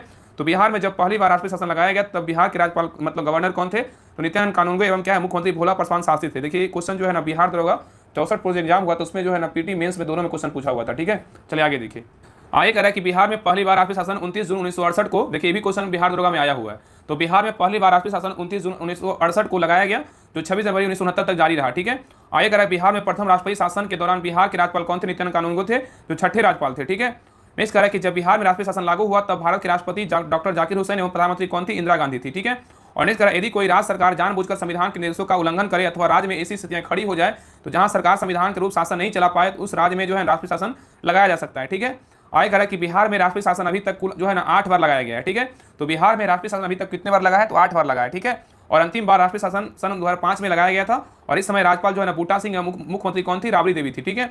और नेक्स्ट पॉइंट कह रहा है कि बिहार की प्रथम महिला मुख्यमंत्री बोलेगा तो कौन थी, राबड़ी देवी थी। और वर्तमान 2025 में बिहार के राज्यपाल कौन है, आरिफ मोहम्मद खान है। आगे देखिए यहाँ पे देखिए स्वतंत्रता प्राप्ति के बाद बिहार के राज्यपाल, देखिए इसके बारे में दिया हुआ है, ठीक है। स्वतंत्रता प्राप्ति के बाद बिहार के राज्यपाल कौन कौन थे इसके बारे में देखिए दिया हुआ है। तो पहला देखिए जयराम दौलत राम है, 15 अगस्त 1947 से जो है ना 1948 तक रहे थे। और दूसरा कौन थे, माधव श्री हरि अने 1948 से जो है 1952 तक रहे। रामनाथ रामचंद्र दिवाकर 1952 से 1957 तक रहे। फिर चौथे राष्ट्रपति कौन है, डॉक्टर जाकिर हुसैन। उसके बाद कौन है, देखिए छठे कौन है, नित्यानंद कानूनगो है। आगे देखिए जो इंपॉर्टेंट है उसके बारे में देखिए जान लेते हैं, ठीक है, क्योंकि उतना पूछता नहीं, जो इंपॉर्टेंट रहता है वही पूछता है, ठीक है। चीज़ को देख लीजिएगा, आगे बढ़ते हैं, ठीक है। चलिए आगे देखिए, ये सारा जो देखिए दिया हुआ है ना, सारा देखिए राज्यपाल और राष्ट्रपति बारे में देखिए दिया हुआ है। देखिए कौन कौन जो है मतलब जो है देखिए यहाँ पे देखिए क्या है, देखिए है ना कि स्वतंत्रता प्राप्ति का बिहार के राज्यपाल के बारे में सारा देखिए दिया हुआ है। आगे देखिए यहाँ से बिहार के मुख्यमंत्री के बारे में दिया हुआ है, ये सारा जो है देखिए पूरा डिटेल दिया हुआ है, इसको पढ़ लीजिएगा, ठीक है ना। इसको एक बार देख लीजिएगा, बाकी आगे देखते हैं, आगे कंटिन्यू करते हैं क्वेश्चन 77 से। देखिए तो क्वेश्चन 77 कर रहा है कि बिहार विधानसभा में अनुसूचित जातियों के लिए कितनी सीटें आरक्षित है, बताइए। कह रहा है बिहार विधानसभा में अनुसूचित जाति के लिए कितनी सीटें आरक्षित है, बताइए। तो 77 का सही उत्तर क्या होगा, ऑप्शन नंबर 1, कितनी है, तो 2 है, ठीक है। तो बिहार विधानसभा में अनुसूचित जाति के लिए 2 सीटें क्या है, तो आरक्षित है, ठीक है। चलिए आगे देखिए। आगे कह रहा है कि यह 2 सीटें मनिहारी, कटिहार एवं कटोरिया मतलब बांका का है। उल्लेखनीय है कि अनुसूचित जाति के लिए बिहार विधानसभा में 38 सीटें क्या है, तो आरक्षित है, ठीक है। आगे देखिए क्वेश्चन 78 कह रहा है कि डैश लॉर्ड से उसी प्रकार संबंध है जिस प्रकार मध्यकालीन समय लॉर्ड राजा से संबंध है, बताइए। तो 78 का सही उत्तर क्या होगा, ऑप्शन नंबर सी होगा ना, सी होगा। सामंत मतलब क्या है, नाइट। तो सामंत जो है ना, सामंत लॉर्ड से उसी प्रकार संबंध है जिस प्रकार मध्यकालीन समय में लॉर्ड राजा से संबंध था, ठीक है। तो आगे कह रहा है कि सामंत मतलब लॉर्ड से उसी प्रकार संबंध है जिस प्रकार मध्यकालीन समय में राजा मतलब लॉर्ड राजा से क्या है, संबंध था, ठीक है। आगे कह रहा है 9वीं सदी में यूरोप में स्थानीय युद्ध प्राय होते रहते थे, शौकिया कृषक सैनिक पर्याप्त नहीं थे और कुशल अश्वसेना की क्या आवश्यकता थी, ठीक है। आगे कह रहा है इसने एक नए वर्ग को बढ़ावा दिया जो नाइट्स कहलाते थे, ठीक है। वे लॉर्ड से उसी प्रकार संबंध थे जिस प्रकार लॉर्ड राजा से क्या थे संबंध था, ठीक है। आगे देखिए, आगे कहा लॉर्ड ने नाइट को भूमि का एक भाग जिसे फीप कहा गया, कहा मतलब जो है ना भाग दिया गया और उसकी रक्षा करने वाला क्या है वचन दिया गया, ठीक है। और फीप कह उत्तराधिकारी को उत्तराधिकारी में पाया जा सकता था, ठीक है। तो अगर फीप को जो है ना उत्तराधिकार में पाया जा सकता था और यह 1000 से 2000 एकड़ या इससे अधिक में फैली हुई हो सकती थी, जिसमें नाइट और इसके परिवार के लिए एक पवन चक्की में और मदिरा संपीड़क के अतिरिक्त इसके परिवार के लिए घर, चर्च और उस पर निर्भर व्यक्तियों के लिए रहने के लिए जो व्यवस्था शामिल थी, ठीक है। चलिए आगे देखिए, आगे इसको देख लीजिएगा, इतना इंपॉर्टेंट नहीं है। चलिए आगे देखते हैं। उस समय देखिए 79 का रहा है कि पीली बंगा पुरातत्व स्थल किस भारतीय राज्य में स्थित है, बताइए। पीली बंगा पुरातत्व स्थल किस भारतीय राज्य में स्थित है, बताइए। 79 का सही उत्तर होगा ऑप्शन नंबर डी, राजस्थान में। कहाँ है? राजस्थान में, ठीक है। तो पीली बंगा पुरातत्व स्थल राजस्थान राज्य में स्थित है और यह सिंधु सभ्यता का एक क्या है तो महत्वपूर्ण केंद्र माना जाता है, ठीक है। और इस स्थल पर व्यापक पुरातात्विक खुदाई हुई है, जिसे महत्वपूर्ण कलाकृतियां, मिट्टी के बर्तन, उपकरण, अन्य अवशेष मिले हैं, ठीक है। चलिए आगे देखिए, क्वेश्चन नंबर 80 का रहा है कि शेख निजामुद्दीन औलिया की दरगाह कहाँ स्थित है, बताइए। शेख निजामुद्दीन औलिया की दरगाह कहाँ स्थित है, बताइए। शेख निजामुद्दीन औलिया की दरगाह कहाँ स्थित है, तो सही उत्तर क्या होगा ऑप्शन नंबर डी, दिल्ली में। कहाँ है? दिल्ली में, ठीक है। तो कह रहा है कि शेख निजामुद्दीन औलिया 1238 से 1325 की दरगाह दिल्ली में स्थित है और ये जो है चिश्ती संप्रदाय के क्या थे? चौथे संत थे। कौन? शेख निजामुद्दीन औलिया थे, ठीक है। और सबसे प्रसिद्ध सूफी संतों में से एक थे और इन्हें हजरत निजामुद्दीन औलिया महबूब ए इलाही ईश्वर का प्रिय नाम से भी जो है जाना जाता है, ठीक है। आगे करा इसके कुछ प्रसिद्ध शिष्यों में शेख नसुद्दीन, चिराग देहलवी और अमीर खुसरो जैसे क्या थे कवि शामिल हैं, ठीक है। और निजामुद्दीन औलिया का संबंध गयासुद्दीन तुगलक से अच्छे नहीं थे, ठीक है। तो निजामुद्दीन औलिया का संबंध गयासुद्दीन तुगलक से अच्छे नहीं थे और निजामुद्दीन औलिया की मृत्यु 3 अप्रैल 1325 को हुई थी और तुगलक वंश के मोहम्मद बिन तुगलक ने हजरत निजामुद्दीन औलिया की दरगाह का जो है निर्माण करवाया था, ठीक है।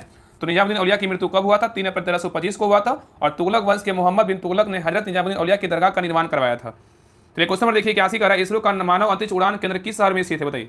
इसरो का मानव अंतरिक्ष उड़ान केंद्र किस शहर में स्थित है, बताइए। तो 81 का सही उत्तर होगा ऑप्शन नंबर डी, बेंगलुरु में है, ठीक है। तो इसरो का मानव अंतरिक्ष उड़ान केंद्र कहाँ है? बेंगलुरु में स्थित है और इस अंतरिक्ष केंद्र का उद्घाटन 30 जनवरी 2019 को इसरो के मुख्यालय परिसर में किया गया था, ठीक है। और इसरो की स्थापना 15 अगस्त 1969 को हुई थी। आगे देखिए कुछ महत्वपूर्ण संस्थान एवं क्या अंतरिक्ष स्थान है, ठीक है। तो विक्रम साराभाई अंतरिक्ष केंद्र कहाँ है, जिसको BSSC बोलेंगे, कहाँ है? तिरुवनंतपुरम केरल में है। इसरो उपग्रह केंद्र कहाँ है? तो बेंगलुरु कर्नाटक में है। अंतरिक्ष उपयोग केंद्र कहाँ है? तो अहमदाबाद गुजरात में है। नेक्स्ट है सार केंद्र कहाँ है? तो श्रीहरिकोटा आंध्र प्रदेश में है। द्रव प्रणोदक प्रणाली केंद्र कहाँ है? तिरुवनंतपुरम व बेंगलुरु में है। और इसरो टेलीमेट्री निगरानी एवं नियंत्रण नेटवर्क कहाँ है? तो बेंगलुरु कर्नाटक में है। और नेक्स्ट है इसरो जड़त्वीय प्रणाली इकाई कहाँ है? तिरुवनंतपुरम केरल में है। और नेक्स्ट है राष्ट्रीय दूर संवेदी एजेंसी कहाँ है? देहरादून तेलंगाना में है। और भारतीय दूर संवेदन संस्थान कहाँ है? देहरादून उत्तराखंड में, ठीक है। IIRS भारतीय सुदूर संवेदन संस्थान देहरादून कहाँ है? उत्तराखंड में, ठीक है। और आगे करा इसरो की वाणिज्यिक शाखा का नाम एट्रिक्स ऑपरेशन लिमिटेड ACL और न्यू स्पेस इंडिया लिमिटेड है, ठीक है। तो करा इसरो की वाणिज्यिक शाखा का नाम एट्रिक्स कॉर्पोरेशन लिमिटेड और न्यू स्पेस इंडिया है, ठीक है। चलिए आगे देखिए, क्वेश्चन 82 का निम्नलिखित में से कौन सा मिश्रण है, बताइए। निम्नलिखित में से कौन सा मिश्रण है, बताइए। तो 82 का सही उत्तर होगा ऑप्शन नंबर बी, वायु क्या है? तो मिश्रण है, ठीक है। तो मिश्रण के बारे में कह रहा है 2 या 2 से अधिक तत्वों या अयुगों को किसी भी अनुपात में इस प्रकार मिलाया जाए कि संघटकों का रासायनिक गुण परिवर्तित नहीं हो, इसे जो है ना मिश्रण कहते हैं, ठीक है। चलिए आगे देखिए, आगे कह रहा है मिश्रण 2 प्रकार के होते हैं, एक होता है समांगी मिश्रण होता है, एक होता है विषमांगी मिश्रण होता है, ठीक है। तो समांगी मिश्रण किसे कहेंगे? तो ऐसा मिश्रण जिसमें उसके घटक एवं एक दूसरे में इस प्रकार मिलते हुए कि पूरा मिश्रण समरूप को समांगी मिश्रण कहलाता है, ठीक है। और नेक्स्ट है समांगी मिश्रण को जो है ना समांगी मिश्रण को विलयन भी कहते हैं, क्या कहते हैं? विलयन भी कहते हैं, ठीक है। एग्जाम्पल में क्या है? जल में चीनी का विलयन और क्या है? हवा इत्यादि, ठीक है। और नेक्स्ट है विषमांगी मिश्रण किसे कहते हैं? ऐसा मिश्रण जिसमें इसके घटक एक दूसरे में पूरी तरह मिले नहीं रहते हैं, अर्थात जिस मिश्रण में पदार्थों के गुण एक समान ना हो उसे विषमांगी मिश्रण कहते हैं, ठीक है, याद रखिएगा। आगे कह रहा है एग्जाम्पल में कह रहा है कि जल और तेल का मिश्रण क्या है? समांगी मिश्रण है, तो विषमांगी मिश्रण है। और जल में बालू का घोल क्या है? विषमांगी मिश्रण है। नमक और चीनी का मिश्रण क्या है? विषमांगी मिश्रण है, ठीक है। नेक्स्ट है यौगिक, कह रहा है यह दो या दो से अधिक तत्वों के नियत अनुपात में रासायनिक तौर पर जो है संयोजन से बना होता है, ठीक है। यौगिक क्या है? तो कह रहा है 2 या 2 से अधिक तत्वों के नियत अनुपात में रासायनिक तौर पर संयोजन से बना होता है, जैसे क्या है? तो पानी, CO2, CH3 इत्यादि। नेक्स्ट कह रहा है कि मिश्रण तथा यौगिक में अंतर क्या है? तो मिश्रण के बारे में कह रहा है कि पहला कह रहा है पॉइंट, तत्व या यौगिक केवल मिश्रण बचाने के लिए जो है बनाने के लिए मिलते हैं, किंतु नए यौगिक का निर्माण नहीं करते हैं, ठीक है। तो कह रहा है कि तत्व या यौगिक केवल मिश्रण बनाने के लिए मिलते हैं, किंतु नए यौगिक का निर्माण नहीं करते हैं। दूसरा कह रहा है मिश्रण का संगठन क्या है? परिवर्तनीय होता है। तीसरा कह रहा है मिश्रण उसमें उपस्थित घटकों के गुणधर्मों को क्या करता है? दर्शाता है। चौथा कह रहा है घटकों को भौतिक विधियों द्वारा सुगमता से पृथक किया जा सकता है, ठीक है। तो घटकों को भौतिक विधियों द्वारा सुगमता से जो है ना पृथक किया जा सकता है, ठीक है। और नेक्स्ट कह रहा है यौगिक के बारे में कह रहा है, तो कह रहा है यौगिक के बारे में कह रहा है तत्व, पहला कह रहा है तत्व क्रिया, तत्व क्रिया करके नए यौगिकों का निर्माण करते हैं। और दूसरा कह रहा है नए पदार्थों का संगठन सदैव अस्थायी होता है। और तीसरा कह रहा है नए पदार्थों गुणधर्म को पूरी तरह से जो है ना भिन्न होते हैं, ठीक है। और चौथा कह रहा है घटकों को केवल रासायनिक या वैद्युत रासायनिक प्रतिक्रिया द्वारा जो है नहीं पृथक किया जा सकता है, ठीक है। ये रहा यौगिक का, ठीक है। चलिए आगे देखिए, क्वेश्चन नंबर 83 कह रहा है निम्नलिखित में से कौन सा धातुओं की अभिक्रियाशील के घटते क्रम का सही निरूपण है, बताइए। निम्नलिखित में से कौन सा धातु की अभिक्रियाशीलता के घटते क्रम का सही निरूपण है, बताइए। तो 83 का सही उत्तर क्या होगा? ऑप्शन नंबर 1 हो जाएगा। पोटेशियम, एल्यूमिनियम, जिंक और क्या है? तो कॉपर है, ठीक है। तो पोटेशियम, एल्यूमिनियम, जिंक, कॉपर धातुओं की अभिक्रियाशीलता के घटते क्रम का क्या है, सही निरूपण है। ठीक है, और सक्रियता श्रेणी क्या है होता है, तो करा हुआ सूची जिसमें धातुओं की अभिक्रियाशीलता को अवरोही क्रम में व्यवस्थित किया जाता है। ठीक है, तो सक्रियता श्रेणी के बारे में करा हुआ सूची जिसमें धातुओं की क्रियाशीलता को अवरोही क्रम में जो है व्यवस्थित किया जाता है। ठीक है, सक्रियता श्रेणी धातु के सापेक्ष अभिक्रियाशीलताएं। ठीक है, यहाँ पे देखिए दिया हुआ पोटेशियम, सोडियम, कैल्शियम, मैग्नीशियम और क्या एल्यूमिनियम, ये क्या है सबसे अधिक अभिक्रियाशील क्या है, यहाँ पे देखिए सबसे अधिक किसमें होता है, पोटेशियम में होता है, और नीचे क्या है सबसे कम किसमें होता है, जिंक में होता है। ठीक है, घटती अभिक्रियाशीलता है, सबसे कम कहाँ और क्या होगा, तो लोहा में होगा। ठीक है, तो potassium, sodium, calcium, magnesium, aluminium, zinc और क्या है, तो आयरन है। तो सबसे अधिक अभिक्रियाशीलता और क्या है, घटते क्रम में नीचे आ गया है। ठीक है, तो सबसे ज्यादा किसमें होता है, पोटेशियम में होता है। ठीक है, चलिए आगे देखिए, आगे देखिए lead, hydrogen, copper, mercury, silver क्या है, गोल्ड है। तो सबसे कम अभिक्रियाशीलता किसमें होगा, तो गोल्ड में होगा। किसमें होगा, गोल्ड में। ठीक है, और सबसे ज्यादा बोलेगा किसमें हो जाएगा, सबसे ज्यादा किसमें हो जाएगा, देखिए किसमें हो जाएगा, तो पोटेशियम में हो जाएगा। सबसे कम बोलेगा किसमें हो जाएगा, तो गोल्ड में हो जाएगा। ठीक है, याद रखिएगा। आगे देखिए मैथ का क्वेश्चन है, इसको बना लीजिएगा। आगे देखिए डायरेक्ट, ये भी देखिए मैथ का क्वेश्चन है, तो आगे देखते हैं डायरेक्ट 86 नंबर भी देखिए मैथ का क्वेश्चन है। इसका पीडीएफ जो है ना पूरा टेलीग्राम चैनल पर दिया हुआ है, राहुल स्टडी ग्रुप के नाम से टेलीग्राम चैनल है, जिसका लिंक जो है डिस्क्रिप्शन में दिया हुआ है। तो लिंक पर क्लिक करके ज्वाइन कर लीजिए। वहाँ पे जो है क्वेश्चन नंबर 1 से लेकर आपको 100 तक जो है ना पीडीएफ आपको कल ही डाल दिया गया था, आपको मिल जाएगा सारा पीडीएफ। ठीक है, तो वहाँ से जो है ना मैथ, रीडिंग और इंग्लिश का क्वेश्चन एक बार और देख लीजिएगा। ठीक है, आगे देखिए आगे क्वेश्चन देखिए 87 कह रहा है कि टेनिस कोर्ट में 20 जून 1789 को जमा हुए तीसरे स्टेट का नेतृत्व किसने किया था, बताइए। टेनिस कोर्ट में 20 जून 1789 को जमा हुए तीसरे स्टेट का नेतृत्व किसने किया था, बताइए। 87 का सही उत्तर क्या होगा, ऑप्शन नंबर क्या होगा, डी, मिराबियो और ओबीसीए ने किया था। ठीक है, चलिए आगे देखिए, चलिए इसको तो करेंगे क्वेश्चन था। आगे देखिए करा क्वेश्चन 88 करा हेनरी कॉर्ड के किस आविष्कार से शुद्ध और अच्छा लोहा बनाना संभव हुआ है, बताइए। करा हेनरी कॉर्ड के किस आविष्कार से शुद्ध और अच्छा लोहा बनाना संभव हुआ है, बताइए। तो 88 का सही उत्तर होगा ऑप्शन नंबर सी, पुडलिंग प्रक्रिया के द्वारा। ठीक है, तो करा हेनरी कॉर्ड जो है ना ब्रिटेन के पुडलिंग प्रक्रिया से शुद्ध और अच्छा लोहा बनाना संभव हुआ है। और हेनरी कॉर्ड ने 1784 में कच्चे गढ़ा लोहे में बदलने के लिए जो है ना पुडलिंग प्रक्रिया का आविष्कार किया था। आगे करा पुडलिंग प्रक्रिया बड़े पैमाने पर गुणवत्तायुक्त लोहे का उत्पादन करने की पहली विधि थी, और इस प्रक्रिया में ऑक्सीकरण पदार्थों की उपस्थिति में कोयले से चलने वाली भट्टी में पिघले हुए कच्चे लोहे को हिलाया जो है ना, मतलब पिघलाया जाता था। यहाँ पे क्या होगा, जो है ना पिघलाया होगा। ठीक है, ये यहाँ पे हिलाया जाता था, सही है, हिलाया जाता था, और प्रचारित हवा ने लोहे से कार्बन हटा दिया जिसके परिणामस्वरूप गढ़ा लोहा तैयार हुआ। तो यहाँ पे देखिए फिर से देखिए करा है ना, इस प्रक्रिया में ऑक्सीकरण पदार्थों की उपस्थिति में कोयले से चलने वाली भट्टी में पिघले हुए कच्चे लोहे को हिलाया जाता था। ठीक है, और परिचालित हवा ने लोहे से कार्बन हटा दिया जिसके परिणामस्वरूप गढ़ा लोहा क्या हुआ, तैयार हुआ। ठीक है, चलिए आगे देखिए क्वेश्चन नंबर 89 का रविन्द्रनाथ टैगोर ने विभाजन के दिन 16 अक्टूबर 1905 को किस दिवस के रूप में मनाने का आह्वान किया, बताइए। रविन्द्रनाथ टैगोर ने विभाजन के दिन 16 अक्टूबर 1905 को किस दिवस के रूप में मनाने का आह्वान किया था, बताइए क्या होगा। तो 89 का सही उत्तर क्या होगा, ऑप्शन नंबर सी, क्या होगा, राखी दिवस के रूप में मनाने का जो है आह्वान किया था। ठीक है, चलिए आगे देखिए। तो कह रहा है कि रविन्द्रनाथ टैगोर ने विभाजन के दिन 16 अक्टूबर 1905 को राखी दिवस मनाने का आह्वान किया, और नेक्स्ट करा कि बंगाल विभाजन की घोषणा 20 जुलाई 1905 को की गई थी तथा यह 16 अक्टूबर 1905 को जो है लागू हुआ था। ठीक है, और इसी विभाजन का पहला सामूहिक विरोध प्रदर्शन का आयोजन 7 अगस्त 1905 को कलकत्ता के टाउन हॉल में किया गया, और इस दिन शोक दिवस एवं क्या उपवास दिवस भी घोषित किया गया था। ठीक है, चलिए आगे देखिए। नेक्स्ट कह रहा है किस वर्ष में बिहार को राज्य का दर्जा मिला और पटना राजधानी बनी, बताइए। कह रहा है किस वर्ष में बिहार को राज्य का दर्जा मिला और पटना राजधानी बनी, बताइए कब मिला। तो 90 का सही उत्तर होगा ऑप्शन नंबर सी, 1936 में। ठीक है, तो कह रहा है बिहार को राज्य का दर्जा 1936 में मिला और पटना राजधानी बनी। श्री सदानंद सिन्हा और महेश नारायण द्वारा पृथक बिहार के समर्थन में 1894 में पटना से बिहार टाइम्स या बिहारी समाचार पत्र निकालना प्रारंभ किया था। ठीक है, और दिल्ली दरबार में 12 दिसंबर 1911 को आयोजित शाही दरबार में बिहार और उड़ीसा क्षेत्रों को मिलाकर बंगाल से पृथक कर नए प्रांत के गठन की अनुमति ब्रिटिश सम्राट द्वारा दी गई थी। ठीक है, और इस घोषणा के अनुसार 22 मार्च 1912 को नए प्रांत बिहार का गठन हुआ, जिसमें उड़ीसा भी क्या था, शामिल था। वर्ष 1936 में उड़ीसा को पृथक कर शेष क्षेत्र को मिलाकर बिहार राज्य का जो है ना गठन हुआ। ठीक है, आगे कह रहा है 1 अप्रैल 1936 को सर जेम्स सिम्पटन को बिहार का जो है ना पहला राज्यपाल नियुक्त किया गया था। ठीक है, तो क्वेश्चन पूछा कि बिहार का पहला राज्यपाल किसे नियुक्त किया गया था, तो सर जेम्स सिम्पटन को नियुक्त किया गया था। कब, 1 अप्रैल 1936 को नियुक्त किया गया था। ठीक है, चलिए आगे देखिए क्वेश्चन नंबर 91 कह रहा है कि जल के अणु में बंध की प्रकृति है, क्या है, बताइए। जल के अणु में बंध की प्रकृति क्या है, तो 91 का सही उत्तर होगा ऑप्शन नंबर सी, हाइड्रोजन अबंध है। ठीक है, तो जल के अणु में हाइड्रोजन अबंध की प्रकृति है। हाइड्रोजन अबंध क्या है, तो किसी अणु के हाइड्रोजन परमाणु और किसी वैद्युत ऋणात्मक परमाणु फ्लोरीन, ऑक्सीजन, नाइट्रोजन के मध्य आकर्षण बल के कारण बने बंध को जो है हाइड्रोजन बंध कहते हैं। ठीक है, आगे कह रहा है जब हाइड्रोजन बंध दो या अधिक अणुओं के मध्य बनता है तो इसे अंतर अणु हाइड्रोजन बंध कहते हैं, जैसे क्या H2HF, NH3, H2O2, C2H5OH इत्यादि। ठीक है, आगे कह रहा है जब हाइड्रोजन बंध एक ही अणुओं के परमाणु के बीच बनता है तो इसे अंतरा मतलब अंतर अणु हाइड्रोजन बंध कहते हैं, जैसे क्या है प्रोटीन, DNA और क्या है RNA है।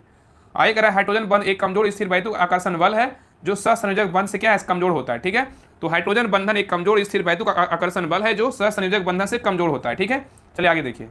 आगे कह रहा है सहसंयोजी अबंध। सहसंयोजी अबंध क्या है, तो कह रहा है यह समान या असमान तत्वों के परमाणुओं के बीच इलेक्ट्रॉनों की साझेदारी के फलस्वरूप बनते हैं। जिन यौगिकों में यह बंध उपस्थित होता है उसे सहसंयोजक यौगिक कहते हैं। ठीक है, और सहसंयोजक बंध बनाने वाले प्रत्येक परमाणु द्वारा इलेक्ट्रॉन की साझेदारी से क्या एस्टर प्राप्त किया जाता है। ठीक है, आगे देखिए। आगे देखिए फिगर में देखिए दिया हुआ है, आगे करा उप सहसंयोजी आबंध।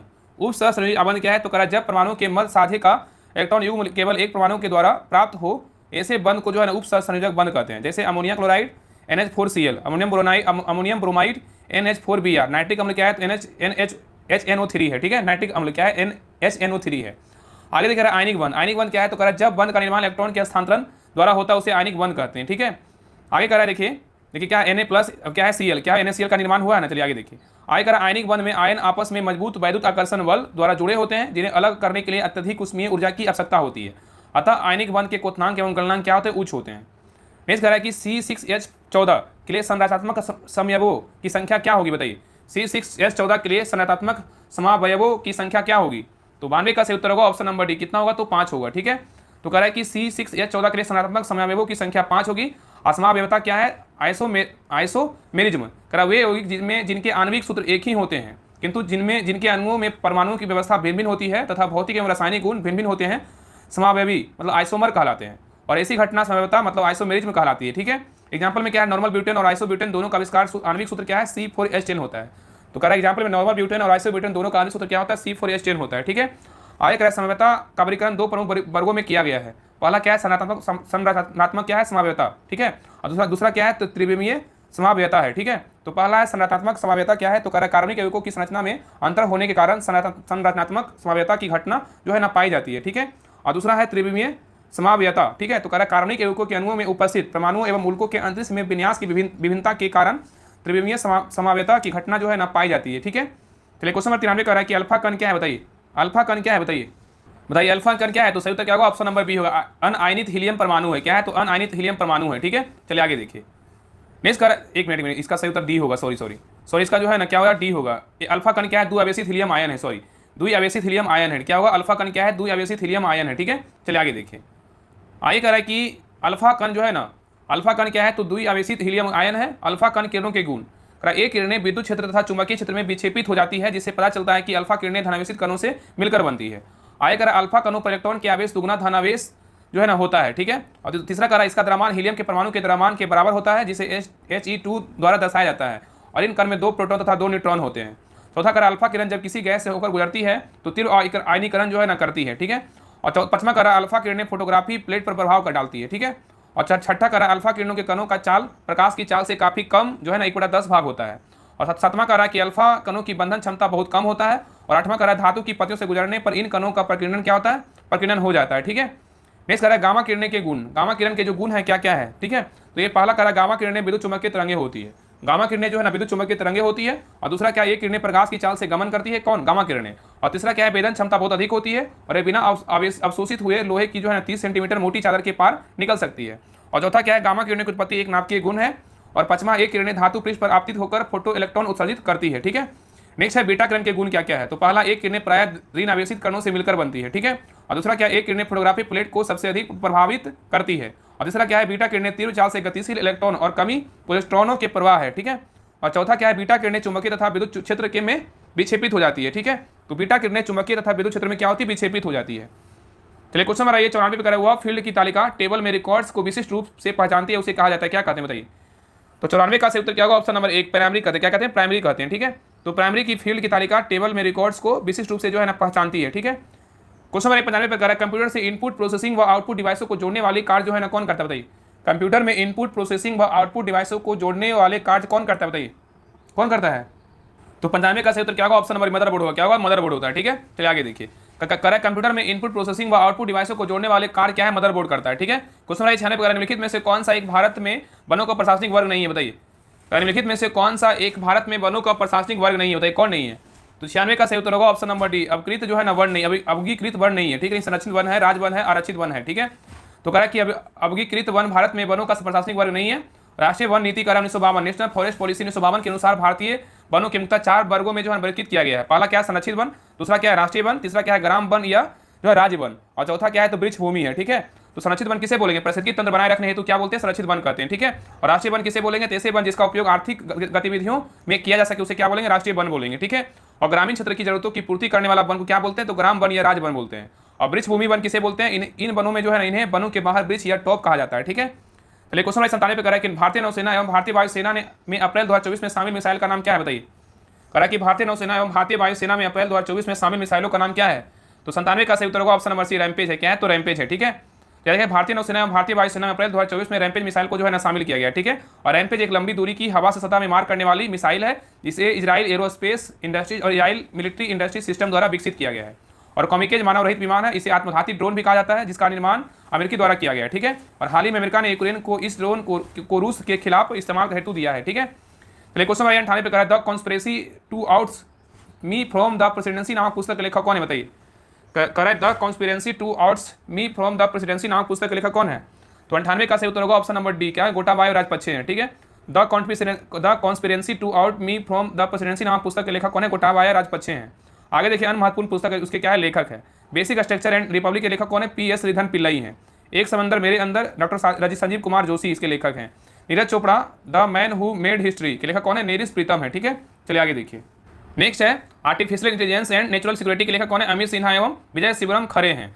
मनोज बाजपेयी कुछ पाने की जीत के लेखक कौन है? पीयूष पांडे हैं। ठीक है, तो मनोज बाजपेयी कुछ पाने की जीत के लेखक कौन है? तो पीयूष पांडे हैं। ठीक है, चलिए क्वेश्चन 99 पे करा है फ्रांस के सर्वोच्च नागरिक सम्मान से वर्ष 2024 में किसे सम्मानित किया गया? बताइए। फ्रांस के सर्वोच्च नागरिक सम्मान से वर्ष 2024 में किसे सम्मानित किया गया है? तो 99 का सही उत्तर क्या होगा? ऑप्शन नंबर शशि थरूर को जो है सम्मानित किया गया। ठीक है, तो करा कि फ्रांस के सर्वोच्च नागरिक सम्मान 2024 में शशि थरूर को सम्मानित किया गया है। प्रख्यात लेखक और राजनयिक नेता बने शशि थरूर को फ्रांस के सर्वोच्च नागरिक सम्मान सिविलियन डे लीला legion honour knight of the legion of honour से जो है ना सम्मानित किया गया है। ठीक है, और नेक्स्ट है थरूर केरल। थरूर जो है ना केरल के तिरुवनंतपुरम से क्या है? कांग्रेस सांसद है। मतलब शशि थरूर जो है केरल के तिरुवनंतपुरम से क्या है? तो कांग्रेस सांसद है। और फ्रांस के सर्वोच्च नागरिक पुरस्कार grand cross of the legion honour 2023 से प्रधानमंत्री नरेंद्र मोदी को जो है सम्मानित किया गया था। ठीक है, तो याद रखिए कि फ्रांस के सर्वोच्च नागरिक पुरस्कार grand cross of the legion of honour 2023 से प्रधानमंत्री नरेंद्र मोदी को सम्मानित किया गया था। और प्रधानमंत्री नरेंद्र मोदी को भूटान के सर्वोच्च पुरस्कार ऑर्डर ऑफ ड्रूक गैल्पो 2024 से जो है ना सम्मानित किया जा चुका है। ठीक है, चलिए आगे देखिए। क्वेश्चन नंबर 100 का निम्नलिखित में से कौन सी मिसाइल एंटी टैंक मिसाइल है? बताइए। निम्नलिखित में से कौन सी मिसाइल एंटी टैंक मिसाइल है? बताइए। तो 100 का सही उत्तर क्या होगा? Option number D. क्या है? तो नाग है। ठीक है, तो निम्नलिखित में से Nag missile anti tank guided missile है। इस मिसाइल को दागो और भूल जाओ या लॉन्च के बाद लॉक हो जाओ भी कहा जाता है। इसका डिजाइन डीआरडीओ रक्षा अनुसंधान विकास संगठन द्वारा तैयार किया गया है एवं निर्माण बोलेगा तो भारत डायनेमिक्स लिमिटेड द्वारा किया गया है। और इस मिसाइल का विकास 1988 में एपीजे अब्दुल कलाम के नेतृत्व में शुरू हुआ था। ठीक है, और आयकर निर्भय मिसाइल एक लंबी दूरी की सबसोनिक क्रूज मिसाइल है। इसे डीआरडीओ द्वारा विकसित किया गया है। और T-19 तीसरी पीढ़ी की रूसी मुख्य घटक युद्ध टैंक है। इसे भारत की सेना में जो है ना शामिल किया गया है। आयकर S-401 उन्नत वायु रक्षा प्रणाली है और S-400 सतह से हवा में मार करने वाली प्रणाली है। तो कह S-401 उन्नत वायु रक्षा प्रणाली है। जो S-400 सतह से हवा S-400 जो सतह से हवा में मार करने वाली प्रणाली है जो बैलिस्टिक और क्रूज मिसाइलों, लड़ाकू विमानों और मानव रहित हवाई वाहनों को रोक सकती है। और इसके कई श्रेणी है जिसकी मानक क्षमता बोलेगा तो अलग अलग दूरी तक है। जैसे क्या S-400, S-300 और क्या S-200 है। ठीक है, तो याद रखिएगा ना कि S-400 जो इससे कई श्रेणी है जिसकी मानक क्षमता अलग अलग दूरी की है। जैसे S-400, S-300 और क्या S-200 है। ठीक है, तो ये रहा प्रैक्टिस सेट नंबर सेट 1 रहा। आप लोग को पूरा कंप्लीट करवा दिया गया है। बाकी आप लोग क्लास कैसा लगा आप लोग कमेंट सेक्शन में जरूर बताइएगा। और इसका फुल पीडीएफ जो है टेलीग्राम चैनल पे दिया हुआ है, तो सभी लोग टेलीग्राम चैनल ज्वाइन कर लीजिएगा। डिस्क्रिप्शन में जो है लिंक दिया हुआ राहुल ग्रुप के नाम से, तो लिंक पर क्लिक करके सभी लोग ज्वाइन कर लीजिएगा। वहाँ पे जो है एक क्वेश्चन नंबर 1 से लेकर 100 तक आपको सारा पीडीएफ आपको मिल जाएगा। ठीक है, और इसके पहले जो एक फर्स्ट क्लास करवाएं अगर सभी लोग नहीं देखे हैं तो उस क्लास को देख लीजिएगा। आपको जो है ना 1 से लेकर 40 तक क्वेश्चन सारा आपको इसका सोल्यूशन मिल जाएगा। ठीक है, तो सभी लोग जो है ना क्लास को शेयर कीजिएगा और क्लास को लाइक कीजिएगा। और जितने लोग नए देख रहे हैं सभी लोग सब्सक्राइब जरूर कर लीजिएगा। तो मिलते हैं सेट नंबर 2 के साथ नई क्लास में। ठीक है, तब तक के लिए जय हिंद, जय भारत।